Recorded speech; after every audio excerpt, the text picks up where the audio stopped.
Hello, this is Dan Hennen, along with Greg Fernandez Jr. for another installment of the Crowley case updates. Today is June 4th, 2016, and we've got some updates on the case here with the murder, double homicide, suicide case from January 2015 that took place in Apple Valley, Minnesota. We're going to run for about an hour and hopefully get some invites out and get some audio participation, audio and video from some of our listeners, and then we're going to go over also some of the updates, latest updates that we've just come out here this week and found out. So how are you doing today, Greg? I'm doing good. It's hot, but that's okay. Good. All right. So what we'll do for the first-time listeners here, for those tuning in for the first time, is to give a brief overview of the case.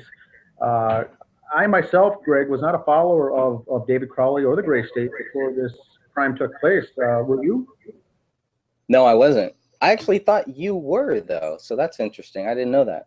No, some of the others were, and a lot of people on the page were big fans and followers for several years of the project, and that's why they joined up. I just saw a strange death close to home here that seemed odd, and I picked up on it. And once I got into it, things were not adding up, and turned out to be a guy. I think David Cowley would have been a guy I would have enjoyed hanging around with a lot. We have a lot in common, and so forth. So I was not a fan of his work, but I like what he did, and to me he was a good guy. Now, this justice page that was done is not to praise David Cowley or the Gray State Project or say how great of a guy he was, because we don't know that. We didn't know the man. The page is set up for justice because we don't believe that that these three justice has been served here as far as what happened in that house. Bodies were found on January 17th, 2015, and the bodies in the house were David Cowley, age 29 years old, his wife Kamel, age 28, and their 5-year-old daughter Granny, all with a gunshot bullet wound to the head, which to me is a triple murder, a triple homicide. Until we find out anything more. But when you start involving a 5-year-old girl in a murder like that, that's when the ears started perking up. This case started drawing some traction. What was it for you that triggered into it? Well, it was you, basically. You're the one that got me. You got me hooked into all this stuff, man. But yeah, I think the fact that there was a child involved does have a big part to do with why I kind of stayed on this case. And I think some of the early pushback that I got also made me want to stay on this case, because I'm kind of stubborn like that. And sometimes people tell me, well, you shouldn't do this, then I'm gonna ask, well, why not? What's gonna happen if I do?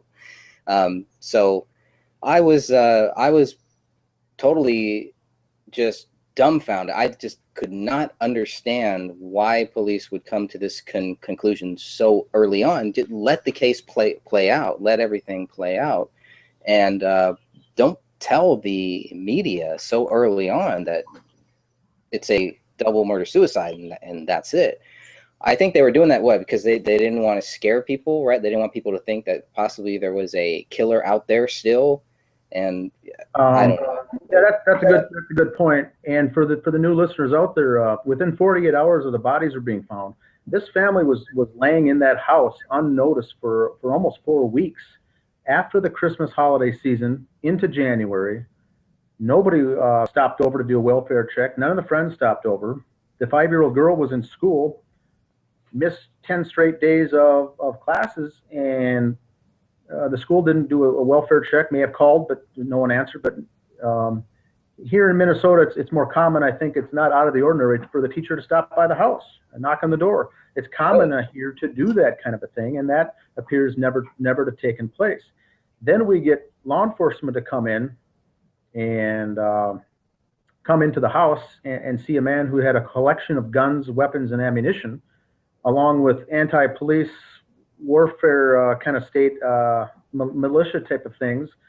and think, well, this guy just lost it, killed him, and let's wrap it up. So 48 hours into the case, law enforcement in the city of Apple Valley, which is a pretty big, it's here in Minnesota, it's over 40,000 population. It's a pretty good staff of detectives and officers. They ruled it a double murder followed by a suicide at the hands of David without any real investigation. Yeah, but what did they see when they walk into that house, when they go into the house? What are they seeing that makes them think that this is a double murder suicide? That to me it was never clear, and it's still not clear. Who walks into a house and sees Allah Akbar written on a wall and goes, "Oh yeah, David Crowley, someone who is not a Muslim, who has never written Allah Akbar ever, that we know of, all of a sudden now he's writing it, and that somehow proves that he's guilty." Well, I mean, for the first time listeners out there, it came to light 2 months later. This was March of 2014. The first time it came to light that officers announced to the families that blood was written on the wall in Komel's blood that said Allah Akbar.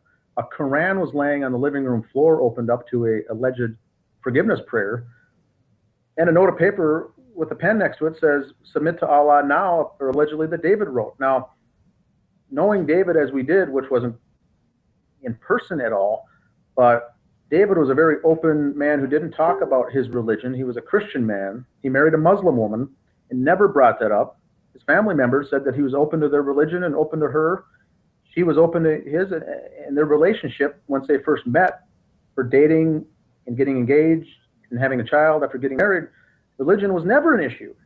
So once police brought up this Muslim angle, a lot of the crowd on our, we've got 1,100 followers on our page. In the 16 months we've been doing this, everyone at that point threw up their hands by saying, "No, none of this makes sense." right. Now they're playing a Muslim Islamic hit as an angle, and the people that were on the fence who thought maybe he did it or maybe the government did it now threw up their hands and said, we got something else here now, because this is obviously staged to look like some kind of, it's directing the focus elsewhere. And I took it as the same thing. I almost laughed when I saw the news when it hit that day on the article from Fox 9 News. I said, well, now we're on to something, because David Cowley would not write Allah Akbar in his wife's blood on the wall and leave a Quran open. He never brought up that issue once. Never once. Right. And that's pretty damning. That's pretty, now you're getting pretty low for whoever did stage this event. You're going pretty low there, as far as that's very distasteful, bringing this whole thing into the mix. What are your thoughts?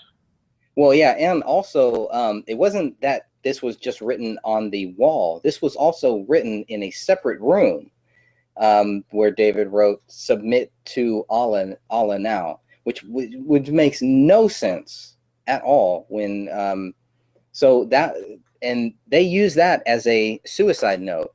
Actually, Sidra, Kamel's sister, told me that is a suicide note, and I told her it's not a suicide note. That is not a suicide note. You can speculate, and you can say that you think that it is a suicide note, and that's what she's basically saying. But to me, that is not a suicide note.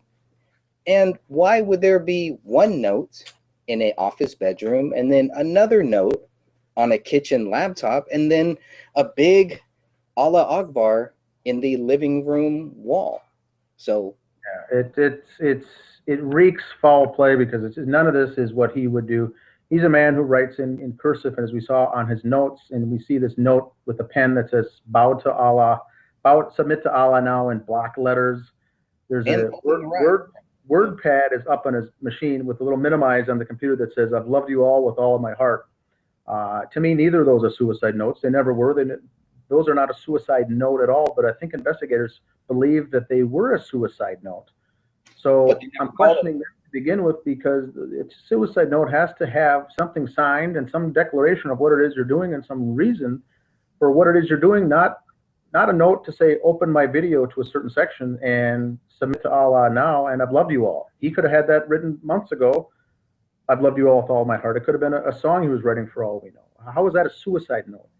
Yeah, And that's the whole thing. Is it's not a suicide note, and the cops never call it a suicide note. They're very careful to make sure that they are not calling this a suicide note, but they also don't use that note or any of those writings to help prove their own case. And that would have helped prove their own case. That would have helped say, okay, well, maybe David Crowley did snap. All that, you know, I think some of the family and friends are saying, well, that was David's jab. That was his way of getting back at his wife's family. But he seemed to be very close to that family. He seemed to be very close to all of his family. And so a lot of it doesn't make sense. And I think a lot of the way that the family acted after these crimes happened, to me, also doesn't make sense. And that's just because I'm not a part of their family. I don't know anything about them. But all that I know is what I would do and what I would want my family to do in a situation like that. And I've expressed it many times to my family. I have expressed it also to mine. If I was ever found murdered and my family went to police and says, okay, we buy everything you said, it sounds like he did this, it's a done deal, I would be ashamed of the fact that they would just go in and buy into that whole story without looking into it. So that's what got me going on this case as well. The other thing that kept me involved in the case is, we know a story like this isn't going to be followed by mainstream media, as it was for a couple days and dropped off the radar. A story like this would be followed by the alternative news. Alex Jones and all these cats, second-tier alternative news would have jumped all over this, and David Cowley and the Gray State were involved closely with Alex Jones and a lot of these players in the media.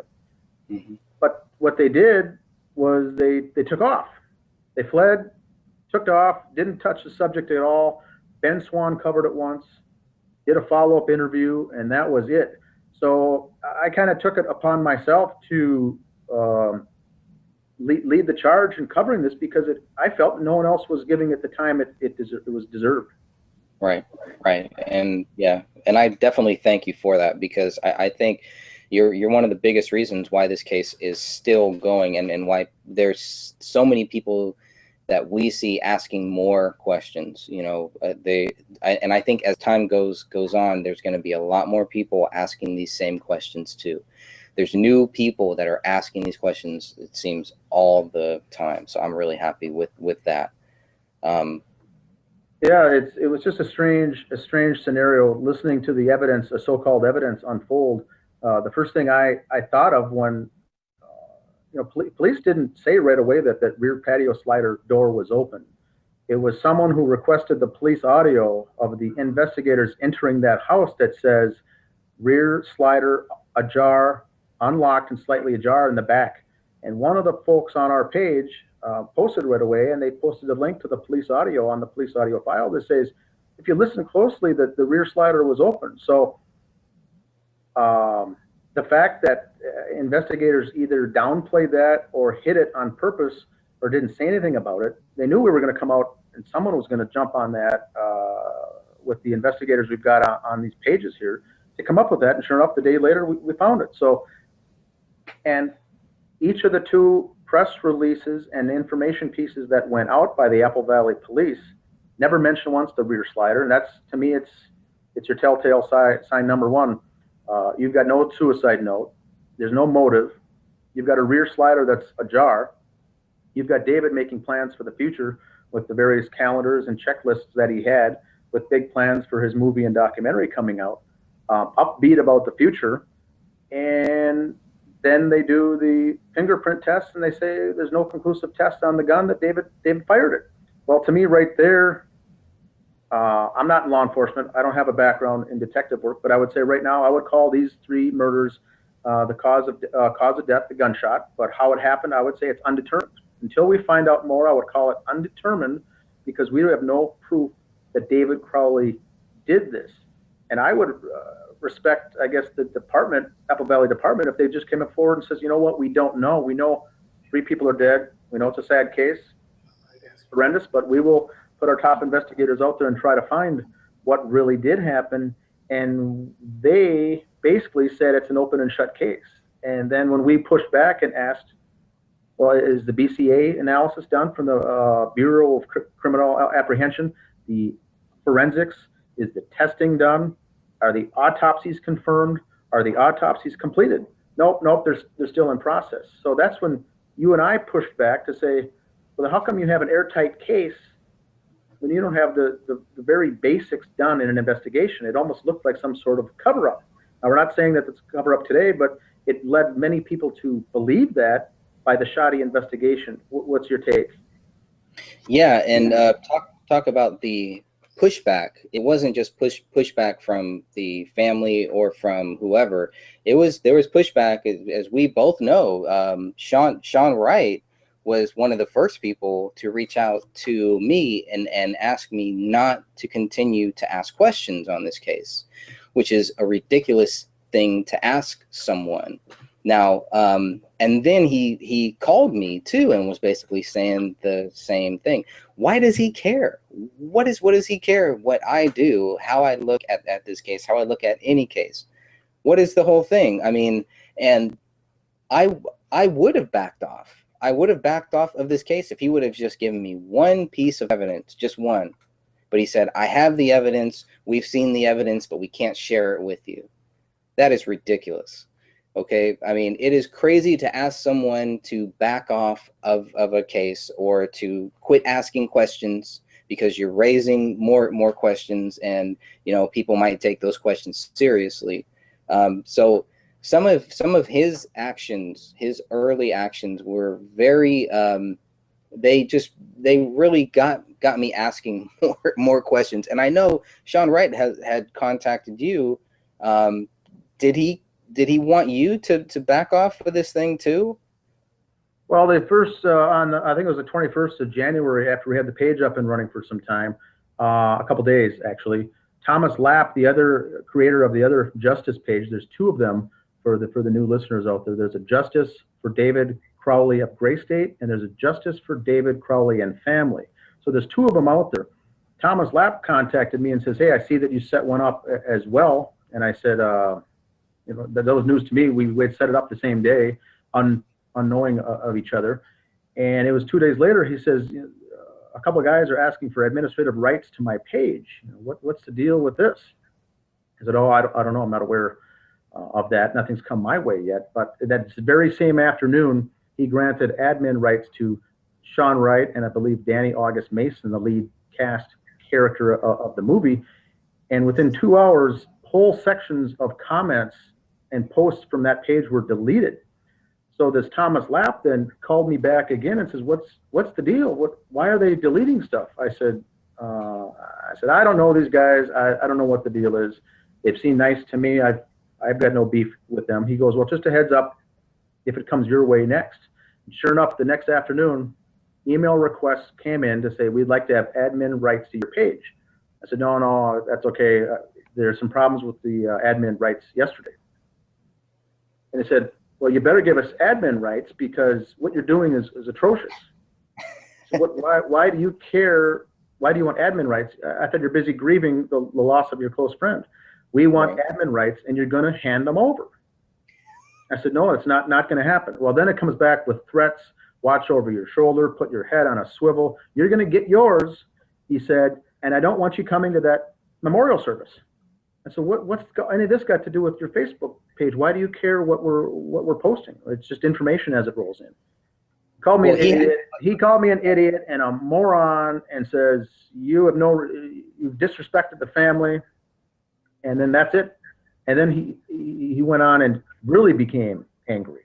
And then I had a bunch of friends of his who came on the next following days to say, you better give other people admin rights because we don't want any conspiracy stories out about this case. I said, well, we're just kind of a think tank. We're just discussing the case with options here. We're not steering anyone down some path, and I'm certainly not going to start censoring things. So these guys got really upset right away. And then it was the day later that the Facebook posts on David Crowley's personal Facebook page were deleted. Now, David Crowley was dead at this point. Who has access to his personal page? Who's on it? Why are posts being deleted from his personal page? So I think it was at that point that I kind of got locked in to the whole case because it didn't smell right from the get-go. Right. Now, the thing with the law enforcement and investigators is we asked from right away, I think it was you and I, we said, well, let's hang tight before we draw any conclusions as to what type of the analysis. Once the analysis tests come back, then we can kind of lock this up and shut this away. I got better things to do than run this justice page. But they said, well, there was no gunshot residue test done, no ballistics, no test on the weapon to see if a silencer or a suppressor was in fact used. They never even conducted the test. They said they went out of their way to say that we believe that there was no forced entry in the home, which we don't care about, right? We know the slider was open. And they said that out of their way to say that the blood test on the wall written Allah Akbar was the blood of Crowley. I don't think we cared who the blood. We want to know who wrote the blood. Oh, we never tested the fingerprints on who wrote it. We never did the forensics, never did the bullet. We said that the bullets retrieved came from that weapon, which I think no one really had an issue with either, but they couldn't find the fingerprints. So right now I would call it a unsolved case. Would you not, with that information base on? Oh yeah, sure. I mean, how do they know that David wrote that? Yeah, you'd need to have. I imagine a child doing finger paints on the kitchen table after school, and every letter you finish is going to have your latent fingerprint on every single letter. Not where you start, not as you move it along, but where you finish and lift up. They said, no, we never did any of the testing on that. So that's where a lot of these folks came into play by saying there's got to be a cover-up. Or is the police detective force that inept? And we said, well, we don't know what the answer is, but it's got to be one of those two. In a normal detective case, you take that latent fingerprint and you'd get that tested to ensure it's done by David, tie it back, do the fingerprints on the gun, do the gunshot residue test from his left hand that he fired the weapon, and conclusively prove that there was no, on the lands and grooves on that bullet shell casing, on the fragment, that there's no silencer attached to that weapon. None of those tests were done. So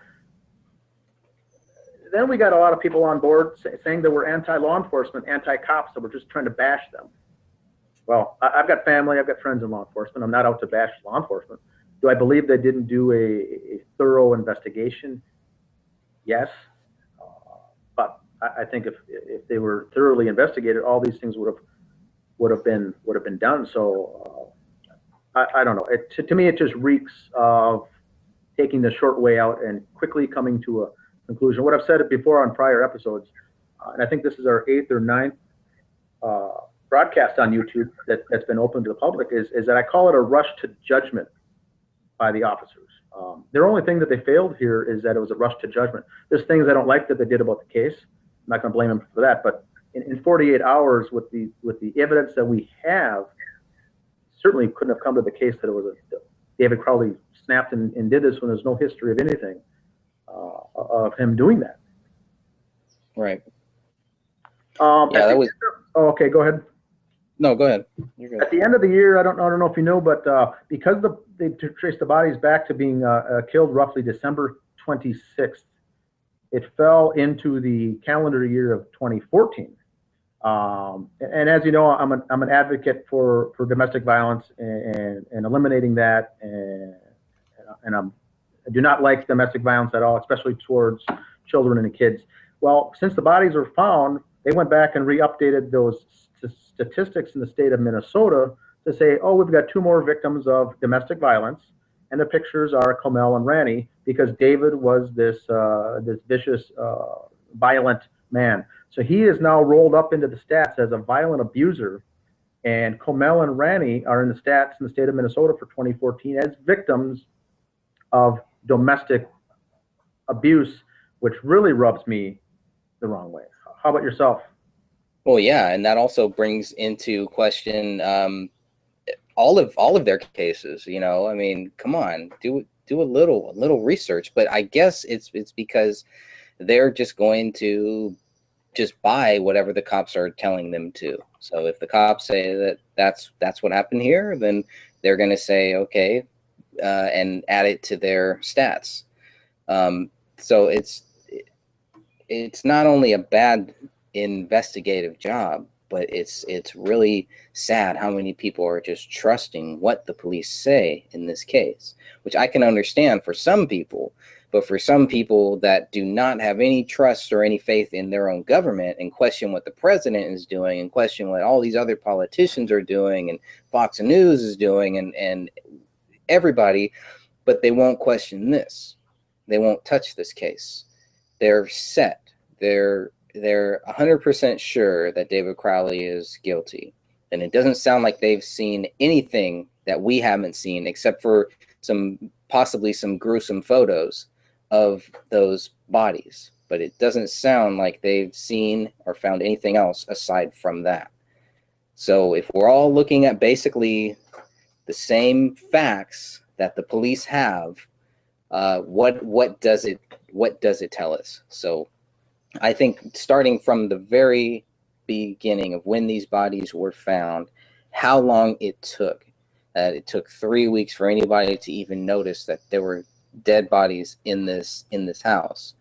That by itself, I think, raises many questions about how David was around his family in those later days and how he was around his friends in those later days, because there was a distance.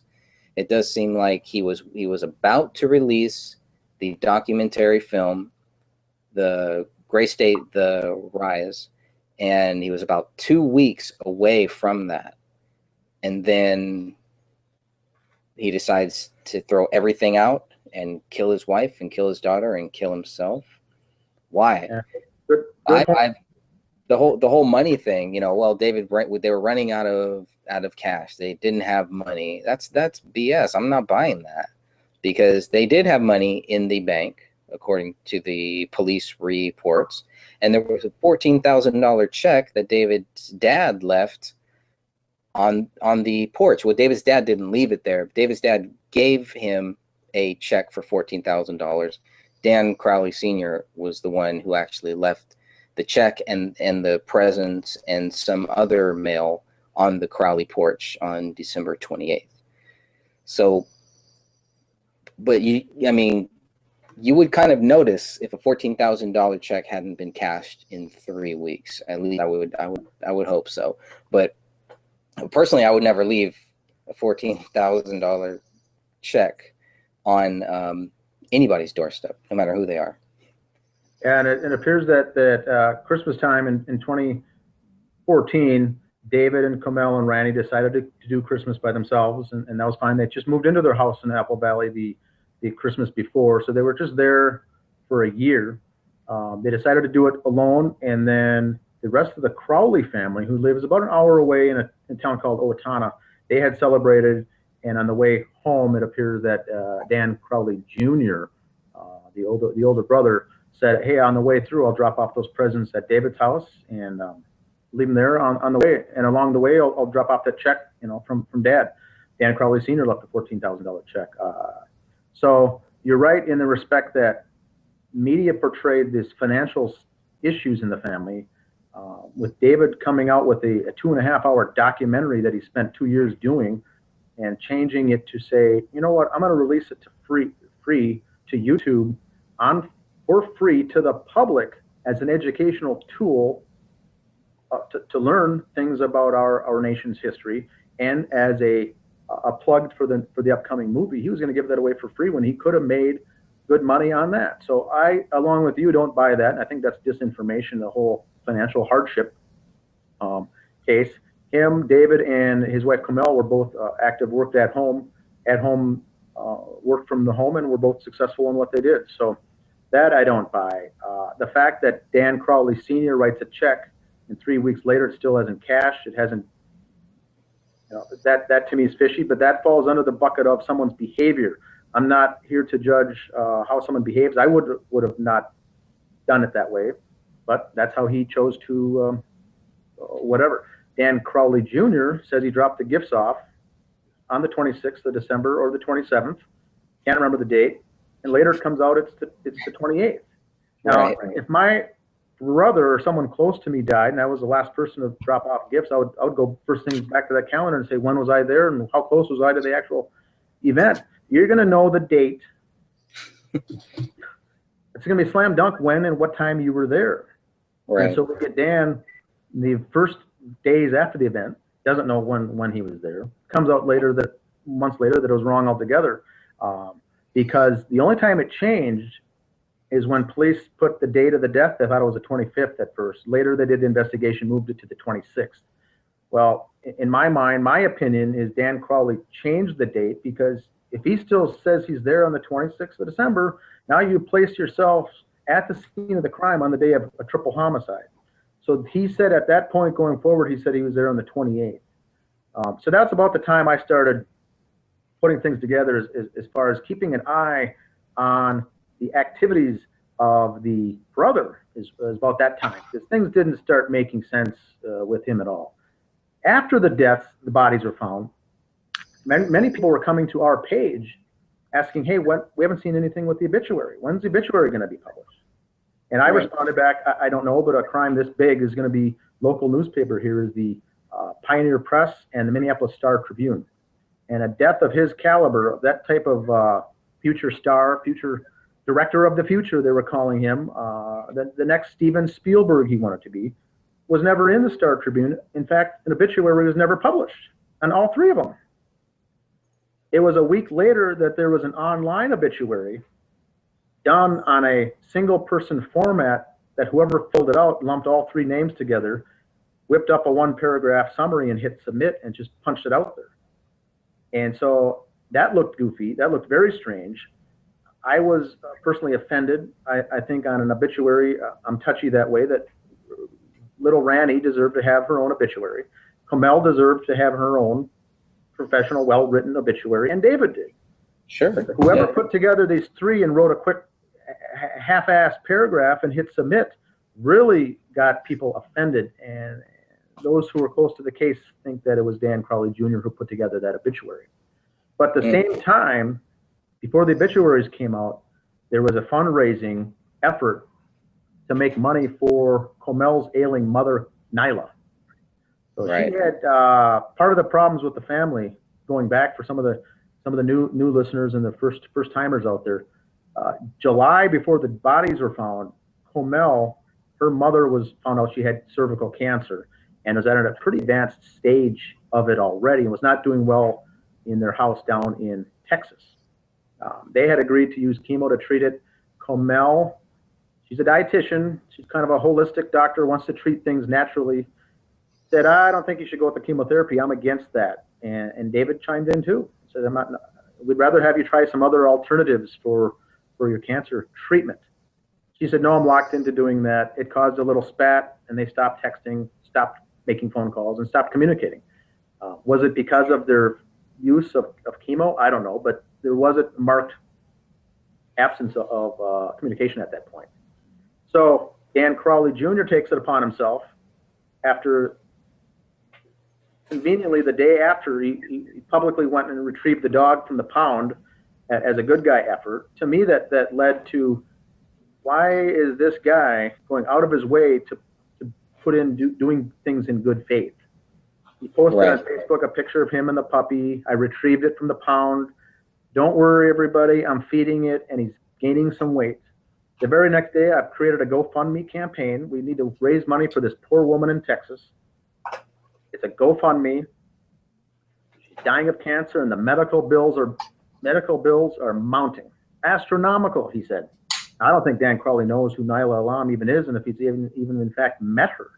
But the goal raised was $6 million. Now, $6 million really got people confused as to, did he mean 600,000? Did he mean 6,000? Did he mean 60,000? Well, I've set up GoFundMes. You type in the amount you want to raise, you hit next, and it asks you, please confirm this amount. There's no accident that he missed a decimal place. He confirmed it, and in fact didn't title it Nyla Alam Medical Fund. He titled it the Crowley Alam Medical Family Fund.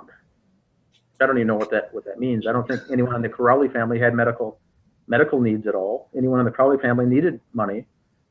it was really a fundraiser for Nyla. But he threw $6 million out there and it really caught people's attention. So it was at that time that things really didn't start adding up. And then I hear a comment from a cousin who went to the memorial service.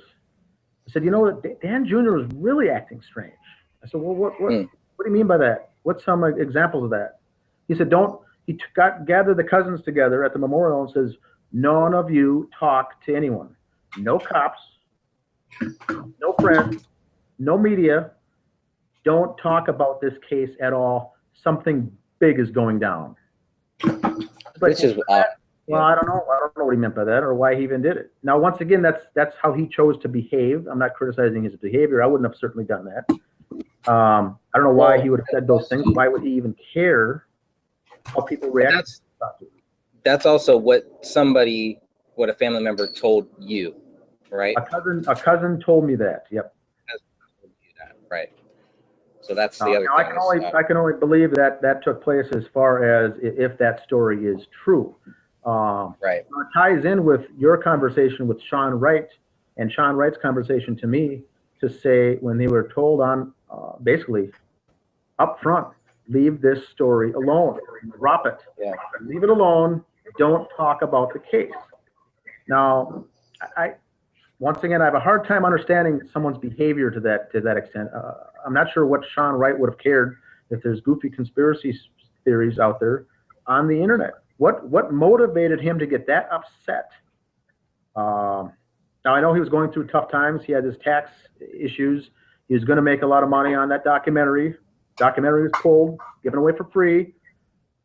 And then it was only 3 months later that he's brought up on double felony charges in March 17th is when he was convicted. So I know he was looking for cash, making some money, and it didn't sit well with him that David Cowley was going to give away this documentary for free. But it relates back to the behavior of these so-called friends, the behavior of the inner circle of the gray state, how they acted, and their emotions in the aftermath of this event. It struck me as very strange.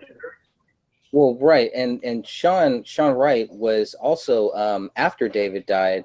Sean Wright, I believe he posted it at least once, saying that they were gonna try to sell the documentary, right? They were not, even though David had said in December of 2014 that he was going to give it away for free after he dies. I believe Sean Wright and maybe others too had plans on selling it instead of doing what David wanted, which was to let the people have it. Now there is a version out there right now. It's a rough cut of that film, but it's not the final version. It's not right. It's not the correct. Yeah, and just to clarify for those new to the case, in fact, just this week alone, we've added more members and more people are stumbling on this case because number one, no one else in the media is touching it. We seem to be limping along here with just a couple of us on our twice a month video shows. But for those brand new, David Crowley's project with the Gray State involved two main things: a movie, a blockbuster mainstream video movie that he was going to produce, and it's going to come out of Hollywood, and a documentary that was 2.5 hours long, interviewing various folks. So there was two things. The movie was never ever made, never ever produced, and they never even began filming on that. They were still looking for money and funding at the time. But he had spent several years on this documentary, and sometime in September or October timeframe, made the decision to give it away for free. And he made his wishes very clear, I think, on his Facebook post. David was very good on YouTube, Facebook, Twitter, very active, Instagram.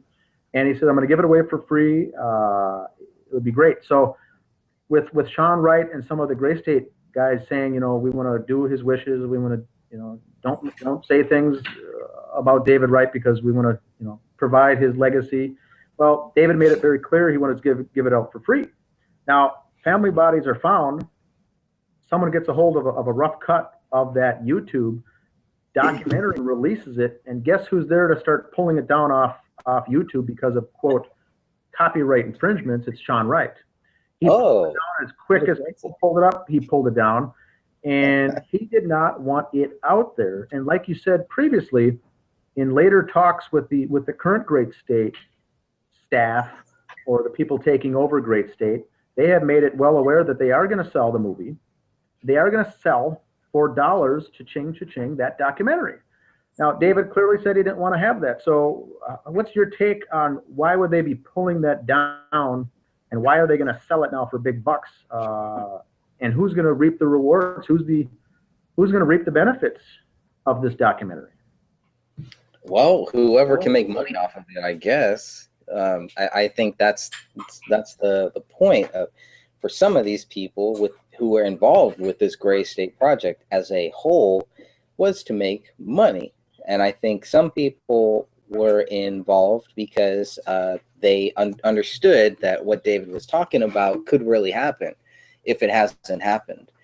You can see Gray State, you can see similar actions in other countries.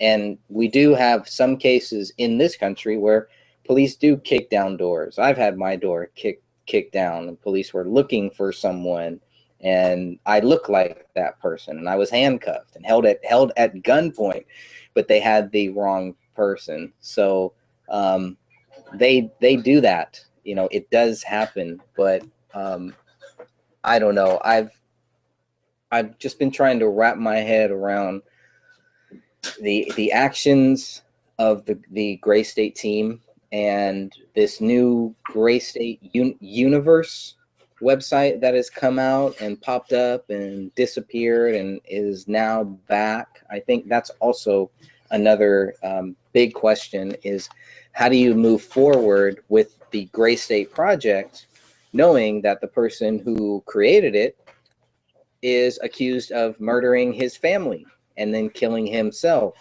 Why would you want to put a project like that out there when you could just as easily make a similar project that doesn't have the Gray State name? So I think at this point, we're going to see a lot of movies that are similar to what the Gray State was supposed to be. But now it's getting even worse, because now we're seeing the continuation of the Gray State project, which is something that personally I don't want to see. I'm not going to protest it. I'm not going to be like, no one should go see this movie because David, killed his family, blah, blah, blah, or whatever. I just find the actions, strange of some of the family and friends who think David Crowley is guilty, but at the same time want to move forward with this project. Yeah, the thing for the newer, that the history, the timeline I've put together has been evolving all these months here. 16 months later, there's a timeline, and it's pretty, if you read into it, what's really going on here from a business perspective, it's very disturbing.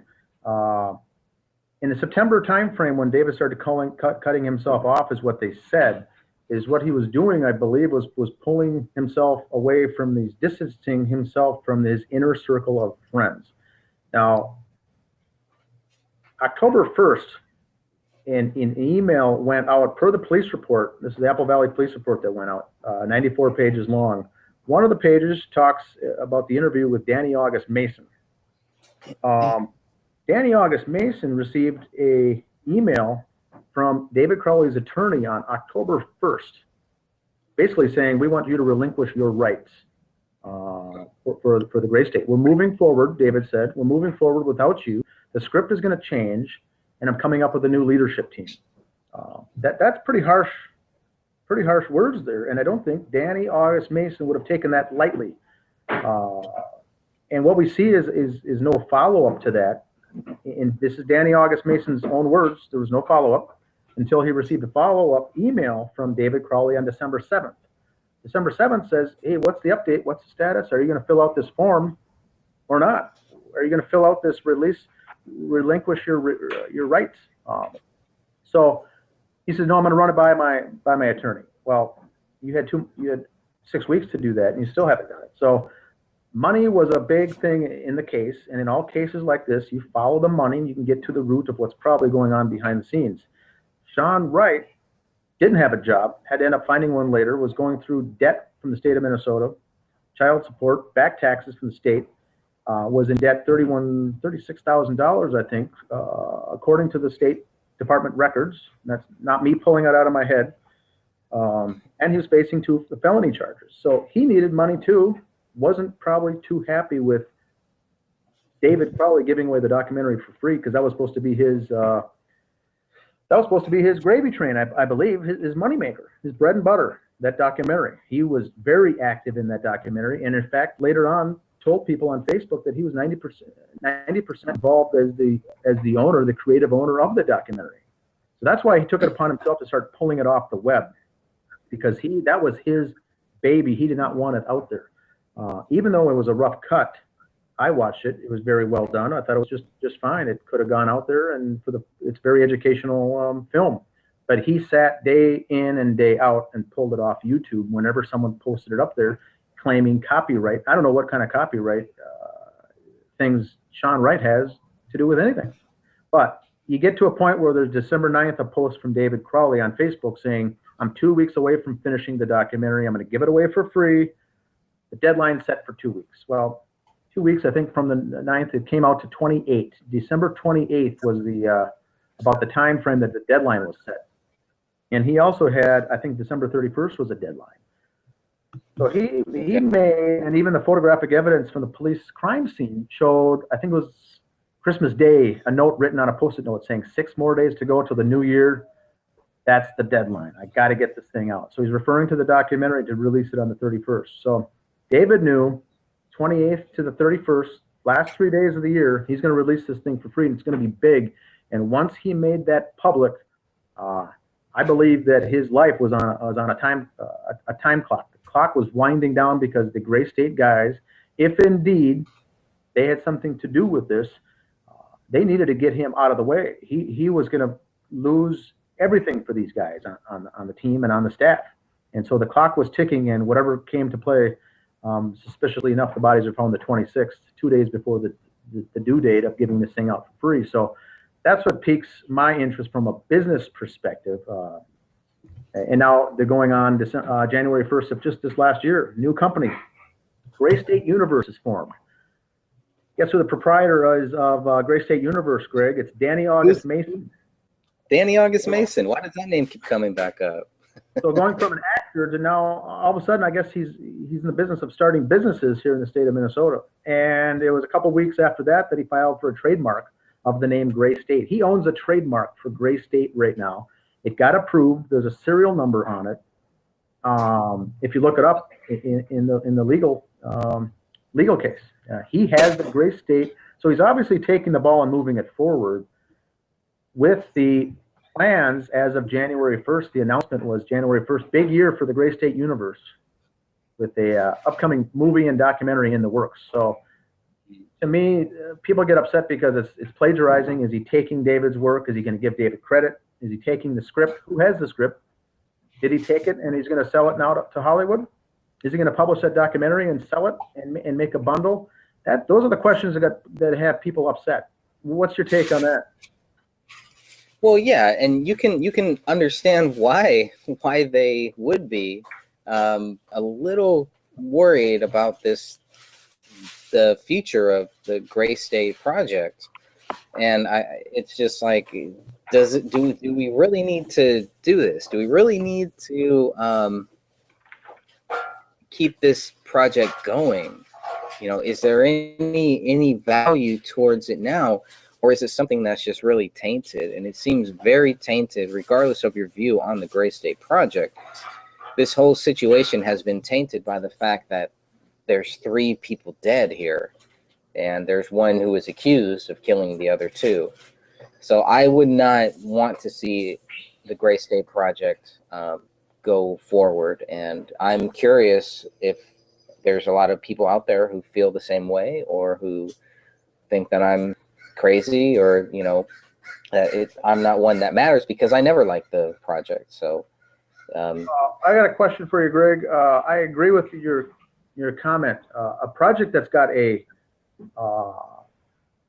a massive deranged killer behind it, would you want your name even associated with the project going forward? Wouldn't you want to run for the hills and say, I have nothing to do with that guy?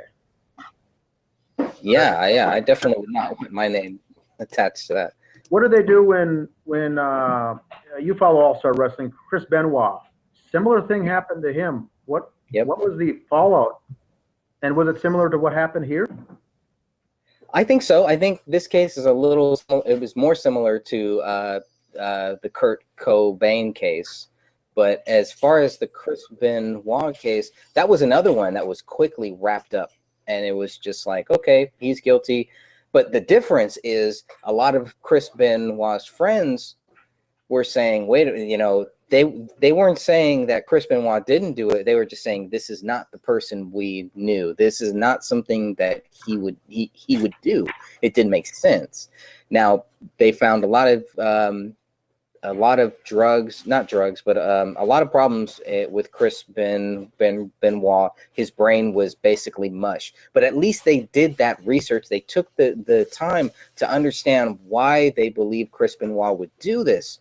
With this case, they didn't spend any time to kind of, figure out why would David Crowley do this? Why would he kill them?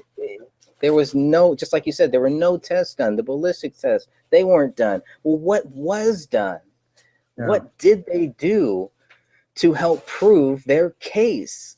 And so I think a big part of this is to get the case reopened, because it will shed light on that, and maybe we'll find an officer who will actually take the time to do a proper investigation on this case. And it's not too late. It's never too late. And especially right now, even though it has been 16 months, the case is still new. It's still fresh. There's still time right now for family members, for friends, for anybody to come forward and help us with this. Help us get the case reopened, because we cannot do it. It's not going to happen by you or by me.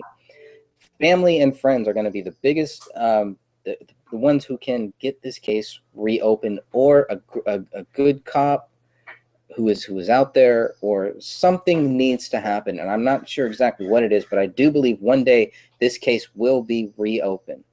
I do believe. I agree. I think it'll have to be, and it will. It's going to take probably years to get to that point, but I can hang with it. Hey, Greg, yeah. just to know, can you post that link of our broadcast here? I see that we've got no one joining us yet. We put an invite out. If you can post it on both of those justice pages, and hopefully we can get some participants here. We're coming up on an hour here, but we can go a little longer if anyone else joins us. And while you're sending that out, I'll update the listeners here to some of the further latest development in the case. Please do. The case was ongoing. Whenever we discussed the case with law enforcement, for instance, we were hit back with the response of, the case is ongoing, we can't provide anything. We can't provide answers because the case is ongoing. But yet, in 48 hours, they already had the answer. The case was wrapped up, and it was a done deal in 48 hours. But none of the analysis was done till October, November, December timeframe. And while they get it packaged, ready to go, meet with the lawyers in the city of Apple Valley to approve it and distribute it to the press, it's now 51 weeks later. So 51 weeks later, the case is closed now, and Apple Valley Police is on record not going to talk about it any further, because it doesn't add any value to anything, which is fine. Now, early on, Greg, you had taken the initiative to bounce some questions off of Officer Gummert, and he says, I will be glad to answer them once the case is closed. So this time comes around, and Officer Gummert says, I'll respond. I know it's after we're done talking about it, but I did promise you, send me the questions, make them easy, yes, no, to some extent, whatever you need to do, and I'll get back to you. So Greg put together with a group of us, collaborated and submitted to Officer Gummert 21 questions. And so we sent the questions, and 5 weeks later he responded. This was just recently now. This was just in the last couple of weeks that he gave back the questions. And Greg, you worded it easy enough for any officer to say yes, no, slam dunk. One of the questions that came up was, did you have any contact with Komel Alam's father, Anjum? And the reason we asked that question was, in talking, you and I both talked with Sidra, the sister, via instant message and email, and got some good information out of her. But what she had said all along was, you know, the police went through me. My mother's ill in the hospital. She's not doing well with cancer. In fact, she's still alive today, but thank God. Not doing well. She said, run everything through me because my dad's busy on June, is dealing with the mother, and this is too hard on him. So run everything through me. The police report that we said, no, don't know what page particularly it was, but it said when they were interviewing Sidra that she had recommended that the police work directly with her. Going forward, she could be the point person. So question number 16 to Officer Gummert was, did you contact Anjum Alam directly at all? Email, phone call, in-person visit? Did you even talk to him? The answer came back from Officer Gummert, no. And the question that I have a hard time with is, as a parent of a victim of this type of a crime, I would think that the parents want to be directly involved, not going through a 22-year-old college student for your information on the investigation. So I filed a Freedom of Information Request Act a couple of weeks ago. The gal at the office called and says, Dan, your disc is ready to be picked up. And I went to pick up my disc of information, and there was a note on it, little Post-it note for the gal working, and says, Officer Gummert, make sure you contact Dan and meet with him in person. Oh. So he said he wanted to meet me. Now remember, he's done talking about the case. I've never met the man. We agreed to disagree on some things, but no problem. I wait around. He comes down. We chat. One of my questions was, I said, it's confusing to me that dealing with the loss of a loved one for a family, that you would deal directly with the sister of a victim instead of the father. The father's name is Anjum Alam. He's down in Texas. He's easily reachable. He's only 62 years old, I think. Wouldn't you want to get his information on the case like that? And Officer Gummert says, I was in constant communication with Anjum, the father. He said, I was in constant communication. I said, well, we just got, didn't the answers back say that he never communicated? No, I didn't say that. I talked to him primarily. I said, okay, once again, we're not pointing fingers of who's lying and who's not, and who's being deceptive and who's not. It's miscommunication. But this particular miscommunication, I would sense, is rather large. Yeah. You're being told point blank, have you ever conversed with this man? The answer is no. I don't think there's any room there to take the question wrong, write down the wrong answer. Oh, I guess I missed it. I don't know. But Sidra said they were talking to her the whole time. Now, there's people out there that you and I have to deal with, Greg, that are true conspiracy folks that are thinking that there's a cover-up, there's a government cover-up, this goes to the top level, the Apple Valley police are in on it. I don't buy that. I'm not too receptive on that. But a question like this only feeds and only fuels the fire. Why would Officer Gummert say that I talk to him all the time when he just got done answering your questions the week before by saying, strictly, the answer was no. The answer was no, I never communicated with him. Do you think he did the answers, or did someone else in the office write those answers? And why? I think that's a fair question. Yeah, it is. It is. And giving Detective Gummert the benefit of the doubt, yes, I would say that it was him that answered those questions. Now, only he knows if that's true. And if anybody else was involved, they would know that too. But what I do know is what he told you and what he told me were two completely different things. Two completely different things. And then when I asked him to clarify this, then he goes back and says, okay, yes, I did talk with him. And he messed up, basically. He's not trying to hide anything. He wants to be very clear. He's not hiding anything from anybody. It was just whatever, So I have a big problem with that, because then he calls into question everything else, every other question that I asked him, and how truthful were those other questions, or did he mess up on some of the other 21 questions too? Now, yeah, go ahead.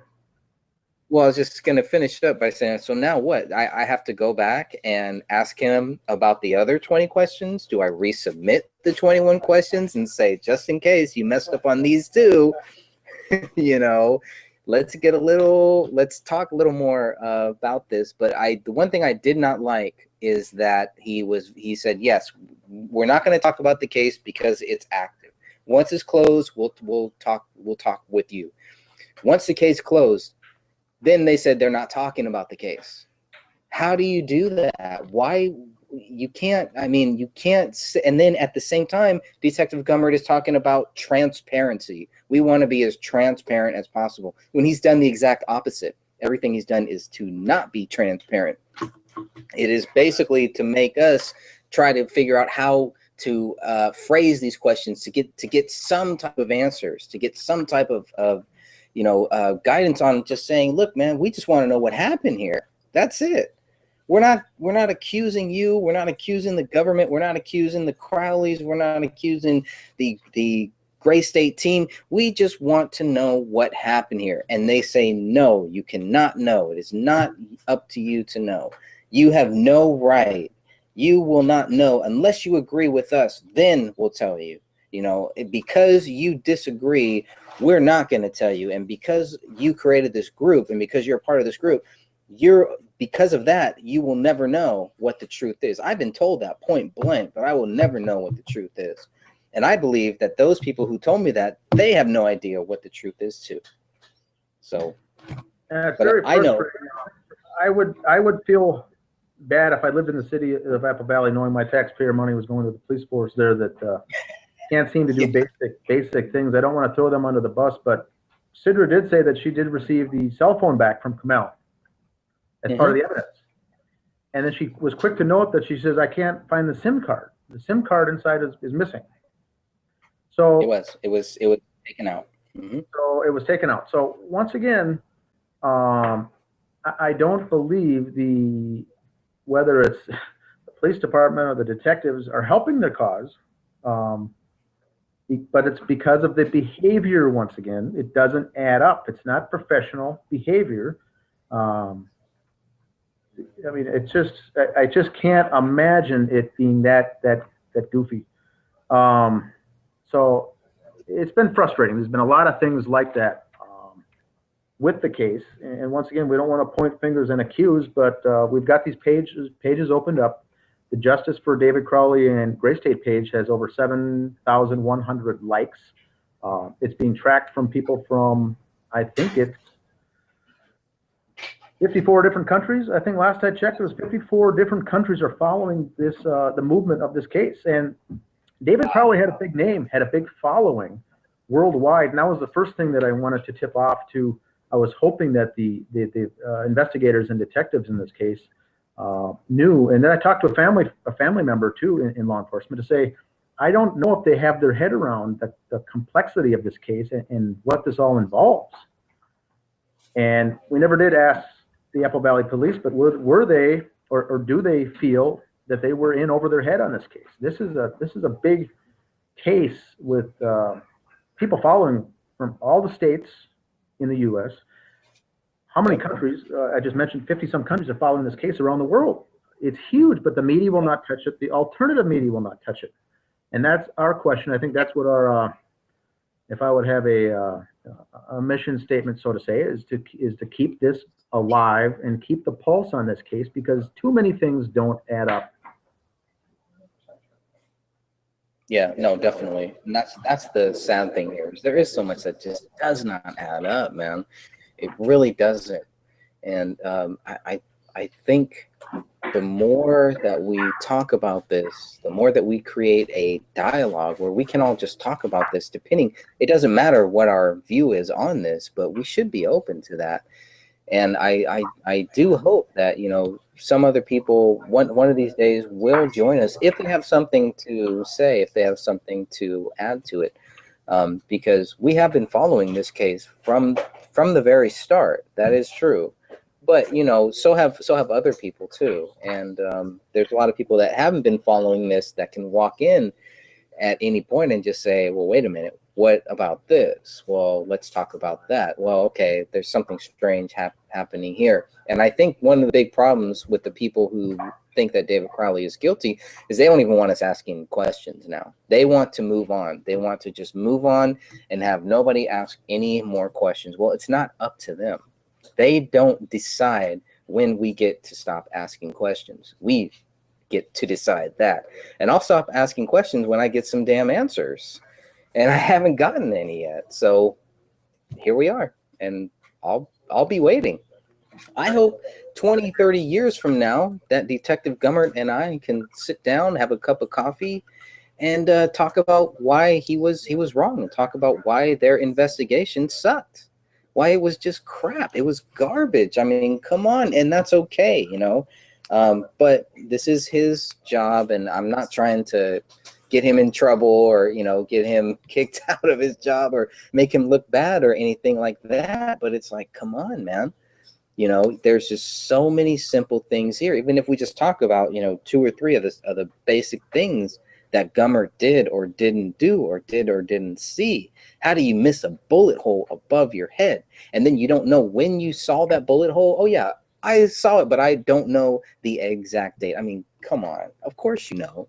How could you not know when you did or didn't see that? Obviously, you didn't see it on the 17th. Let's touch base on that. Let's touch on for the newer viewers out there, and then we'll see if there's other people wanting to join in here too before we wrap up. But a very important piece of this case was police were there on the 17th of January and retrieved 2 bullets, one from Randy and one from Kamel, I'm assuming, and wrapped up the case and took off. 2 days later, the cleaners were there, and as they were vacuuming up the rug, a bullet, you know, fragment fell out of the bottom of the rug. They contacted police. Now it's the 19th of January, or the 20th, 19th or 20th, and they said, yep, this is a fragment of a bullet, 40 caliber. I guess we missed it, but thanks for giving us the heads up. Then the 19th. You still don't see the bullet. Right. Okay. Go ahead. Finish. So then they've accounted for 3 of the alleged 4 gunshots, bullet fragments. So 911 gets a call on January 19th. Apple Valley Police get a 911 call for suspicious person in the home. This is the Crowley home now. 2 days after it's been cleaned up, after the bodies are found, a neighbor sees a person in the house sneaking around.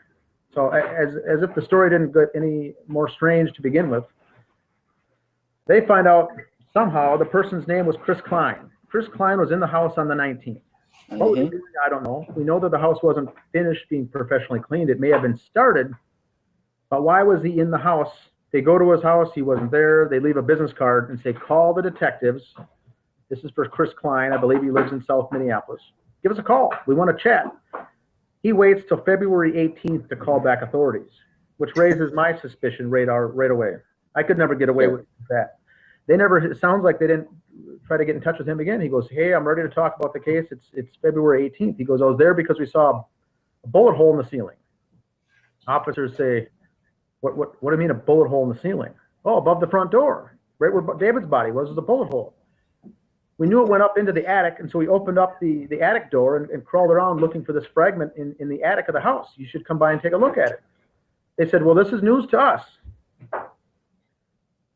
Where is it? We'll be out there right away. So officers come out now. This is February 18th. And folks, for listening, I'm not making this stuff up.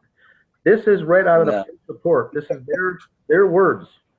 The third time they go back, they look right above where they were standing, straight up, bullet hole, 40 caliber. They said, we didn't see that. They crawl into the attic, fish around, and find what turns out to be evidence piece number 57 in the case. Little evidence table tent number 57. They added a fragment they found in the insulation of the attic. They did the testing on the DNA. David's blood was on that fragment. That was the kill shot of David Crowley. So a month later, we have 3 visits by police to find, by other people finding them, bullet fragments from the case that total up now to the 4 bullet fragments. Most important, I would think, would be the David Cowley one. The others, I think, are lower importance, but you certainly would find a bullet fragment in the carpeting. I don't think they look too hard.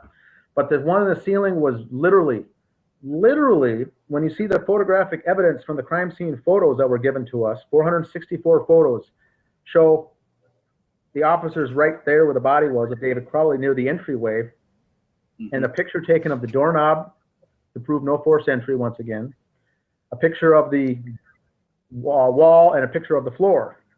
Never once looked up. Now, what we see later, after the 18th, is new photographs that enter into the disc, the CD-ROM of photographs from the crime scene.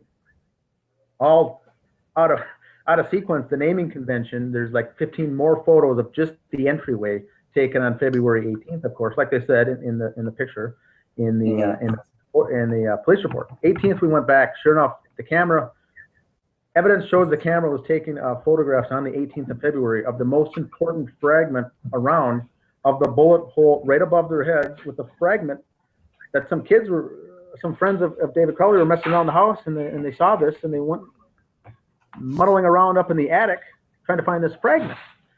So I don't know where to even begin with that, but it's just, I just can't even imagine. It's also not clear how police identified Chris Klein as that person who was in the house, because when Detective Gummert was asked, he just said unknown. So they don't know. Well, of course they know. Somebody knows. I mean, how does someone report a suspicious person? How does somebody know that that suspicious person is Chris Klein? And so that's always been another question that has never been answered. And we don't know who called 911 on January 18th. We don't know. We just know that we don't know which neighbor called, but all they said was that they called in a report of a suspicious person in the home. Now, with the triple homicide or whatever went down in that house, I'd be sketchy as a neighbor too, looking out your window and finding someone. Obviously, they were either sneaking around or something in the house. So they called in. They found out it was him. How? You pose a great question, Greg. How do they know that person was Chris Klein in the house? Well, later we found out on the Facebook page, Mason Hendricks comes along and says, we know it was Chris Klein because we were there with him. 5 of us were there. We're all in the house. So, okay, wait. So there's 5 people in the house, but the neighbor only calls about 1 person. Wouldn't the neighbor call about 5 people in this house? Well, we don't know if it was day or nighttime. And if it was nighttime, they maybe just saw 1 person, and the other people could have been up in the attic or down in the basement and may not have been in that side of the house. But the call went in for just a suspicious person, not plural. Mason went on to say that he confirmed it was the 19th, which, remember now, the house wasn't professionally cleaned until the 20th or the 21st. Completed. It was, I think, started on Sunday, the 18th. Wrapped up on the 19th or 20th when the bullet was found, and then wrapped up, I think, on the 21st. So why were 5 guys in the house snooping around up in the attic, enough so to warrant a 911 call? And then they said, oh, it's Chris Klein. Well, who else did police investigate that further? Why was 5 people in the house? What were you doing in the house? And why was Chris Klein in the house? If it was Chris Klein, why did he take 4 weeks to return a phone call to authorities? So, not saying Chris did anything wrong here. I don't even know Chris Klein. But once again, it's the behavior. If I had a business card tucked in my door to say, call this officer about the case, I'd call him the next day or the same day or at worst a couple days later. This guy waits a month and say, oh, I'm ready to talk now. Well, maybe. Yeah, he finally did. Well, we also don't. It didn't sound like the officers were making multiple attempts, and it sounds like Chris Klein wasn't making multiple attempts to call back. It says when we contacted him on the 18th of February is when we finally touched base. So it didn't sound like it was too prudent of a high level of importance. But he goes, no, we're looking for a bullet. Well, which means the other 4 people in the house that were called for 911 never mentioned to police that they were indeed looking for a bullet Only Chris does, Right. which is a month later. So it's a bizarre, very bizarre case, very strange. We'll keep on it. We'll keep providing updates to the listeners as we can move on with information. But it's hard when you don't get any answers, any straightforward answers on the case. What are your thoughts? We're going to wrap up in here in a couple minutes, Greg. Any finishing thoughts? No, I just think, we're gonna keep on it, and I'm looking forward to talking about this more, and I would love to hear other people's views on this case, and I'd love for them to continue to reach out to us and help us understand why maybe we are wrong, why maybe David Crowley is guilty. And I'm totally open to that. I'm open to the possibility that David Crowley is guilty of what they say he is. But you got to show me some evidence, man. You can't. I'm just not going to trust you. I don't care who you are. It's it. I just don't work like that. And I think there's many people out there who kind of feel that same way. Very good. Very good. Let's see if we got anyone else here joining us. We did send out the invite on a couple of the justice pages, so probably in the next 2 weeks we'll do this again and do the updates. I know there's a couple of Freedom of Information requests out there in the hopper that we should have back here early next week, and we'll discuss those types of topics as well as cool. any new things that come up. But thanks for your time again, Greg, and if you have any other closing thoughts here, we'll wrap it up. Nope, that's it. And until we meet again. All right, for Greg Fernandez Jr., this is Dan Hennen. Today's June 4th. We'll be wrapping up our broadcast here. We'll be posting this and the links onto YouTube. Until next time, thanks for listening.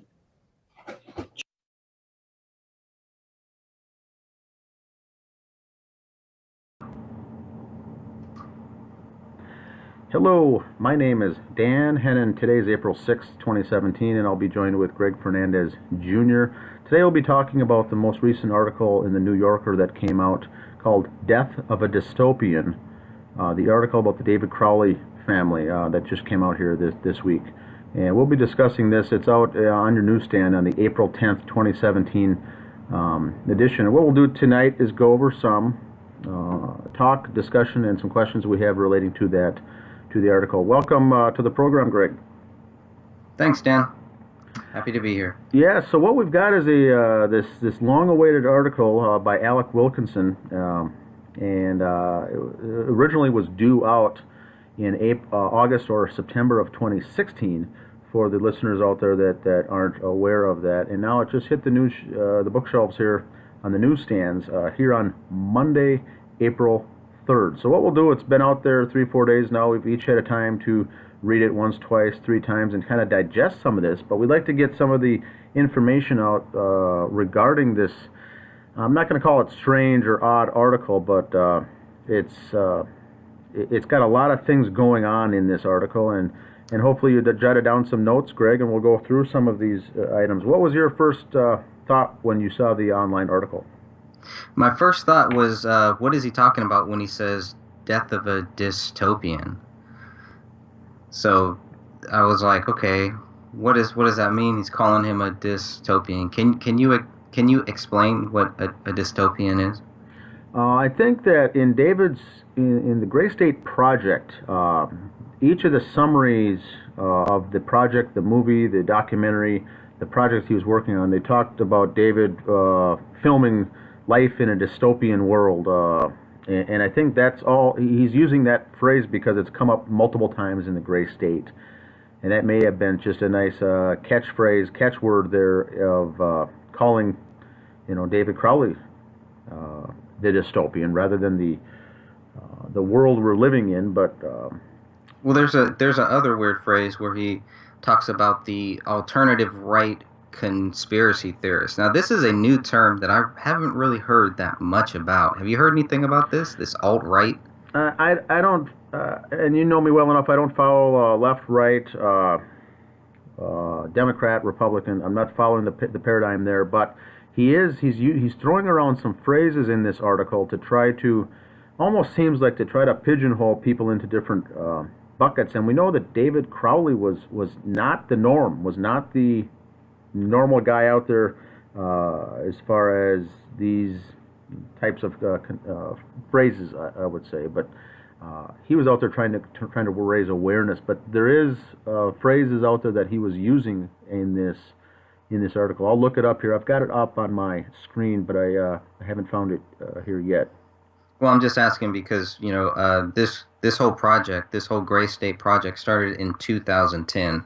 So I'm just wondering how new of a term that really is. Yeah, it says right on the lead in the article, says the alt-right conspiracy theorists think that the government killed the aspiring libertarian filmmaker David Crowley, but the truth is far stranger. That's the subtitle here of the article. So once again, here we go. It's writing it's calling David Crowley a libertarian, which is fair. But anyone who doubts the story is now an alt-right conspiracy theorist. And once again, not just that, not one theory. Like you and I have mentioned many times, there's multiple theories out there.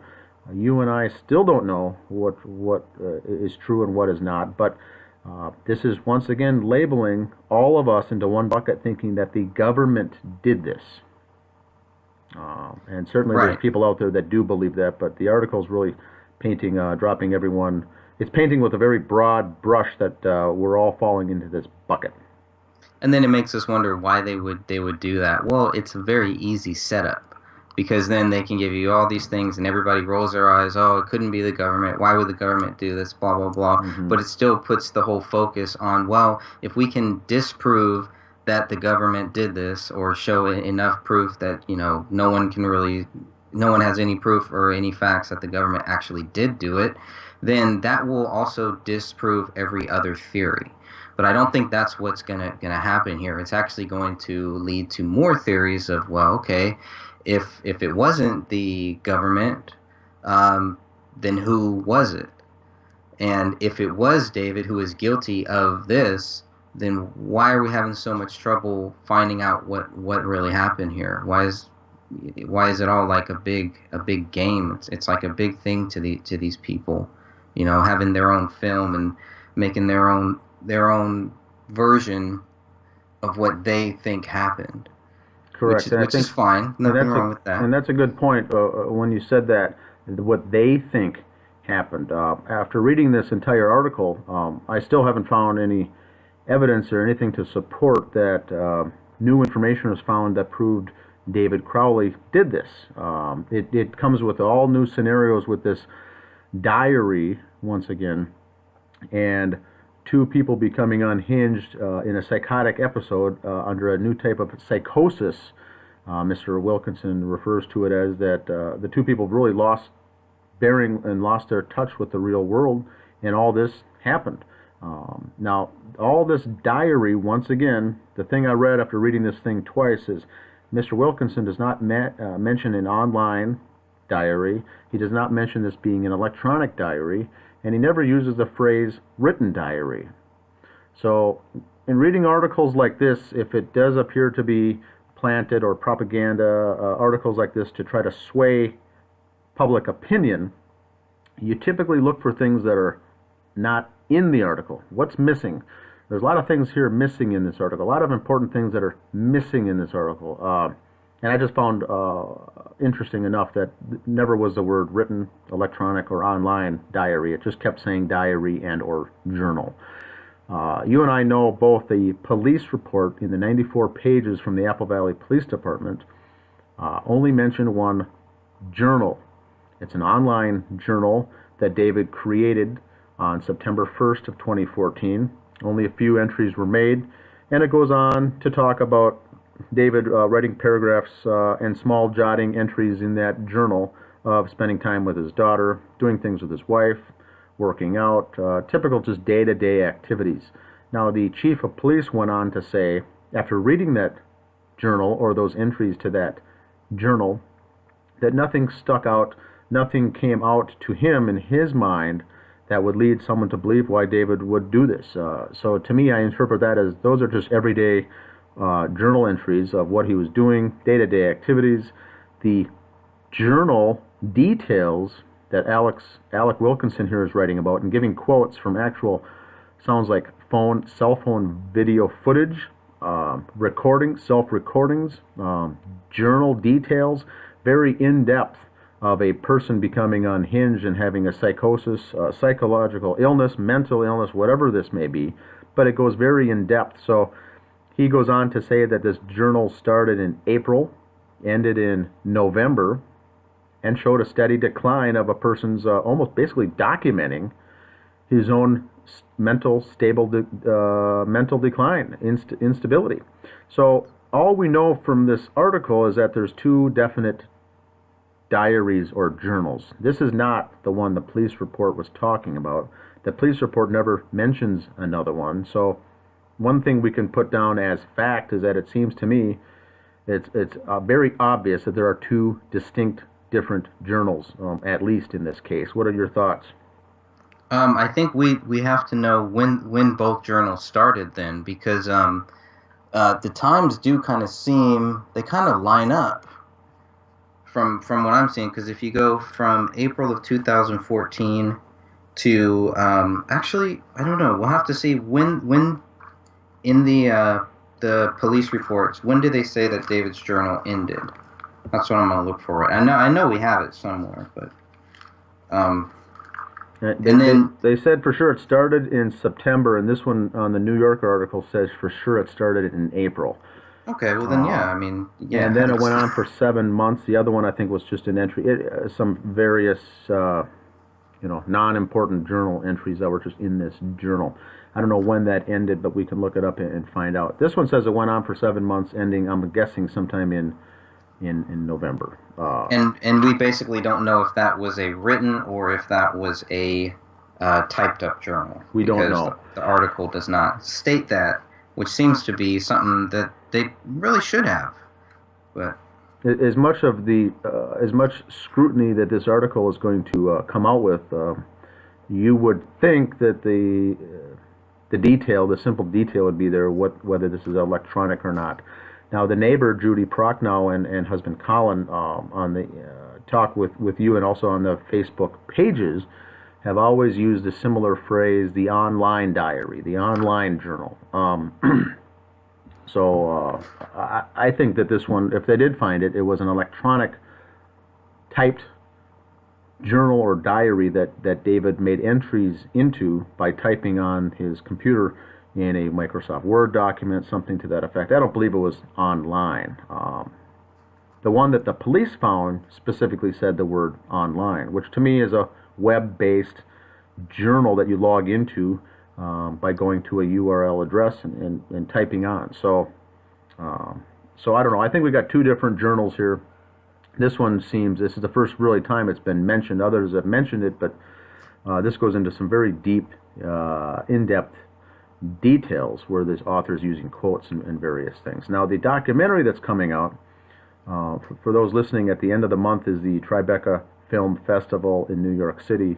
A documentary called A Gray State by Eric Nelson will be, the world premiere will be at the end of the month. That's going to be, that sounds to me like it's very tied into this article and almost as a companion piece to market, to get out there to generate interest for the movie coming out. So it looked like the director of the movie and those involved with the documentary movie are working in concert here with Alec Wilkinson, it looks like, from the New Yorker, to kind of tie this together as a companion piece. What are your thoughts? Yeah, because they all sound the same. You know, he says in one of these quotes here, David was losing his mind and he didn't seem to know it. I mean, of course, Alec doesn't know that, so he's speculating. First of all, the only question is, who's feeding that to him? And I say it just like that, not, what has he actually researched or anything, but, a lot of this stuff seems like this guy, at least when he contacted me, he didn't know anything about this case. So why would you be writing this? I mean, come on. I mean, this is a very, very serious case, and if you don't know what you're talking about here, then you should not be writing anything on this case. That's just my own feeling. So, and to call David, to say that David was losing his mind, that's a very serious thing. Now, of course, I hope, it seems like he's a guy that wouldn't just say that unless he really had some proof or felt like there were some strong reasons why. But that's kind of what we're hearing is David lost his mind. Yet in some ways this was pre-planned, and in some ways it was a pact. And in some ways they try to blame the wife kind of for this whole thing, that she was changing, and that she was going through some rapture, some very, very odd stuff. Some, one point here that says David had some visions of horror for 20 minutes. I mean, there's just a lot of weird stuff to me that looks like it's very similar to someone, when there's demons trying to get at someone. I mean, real demons.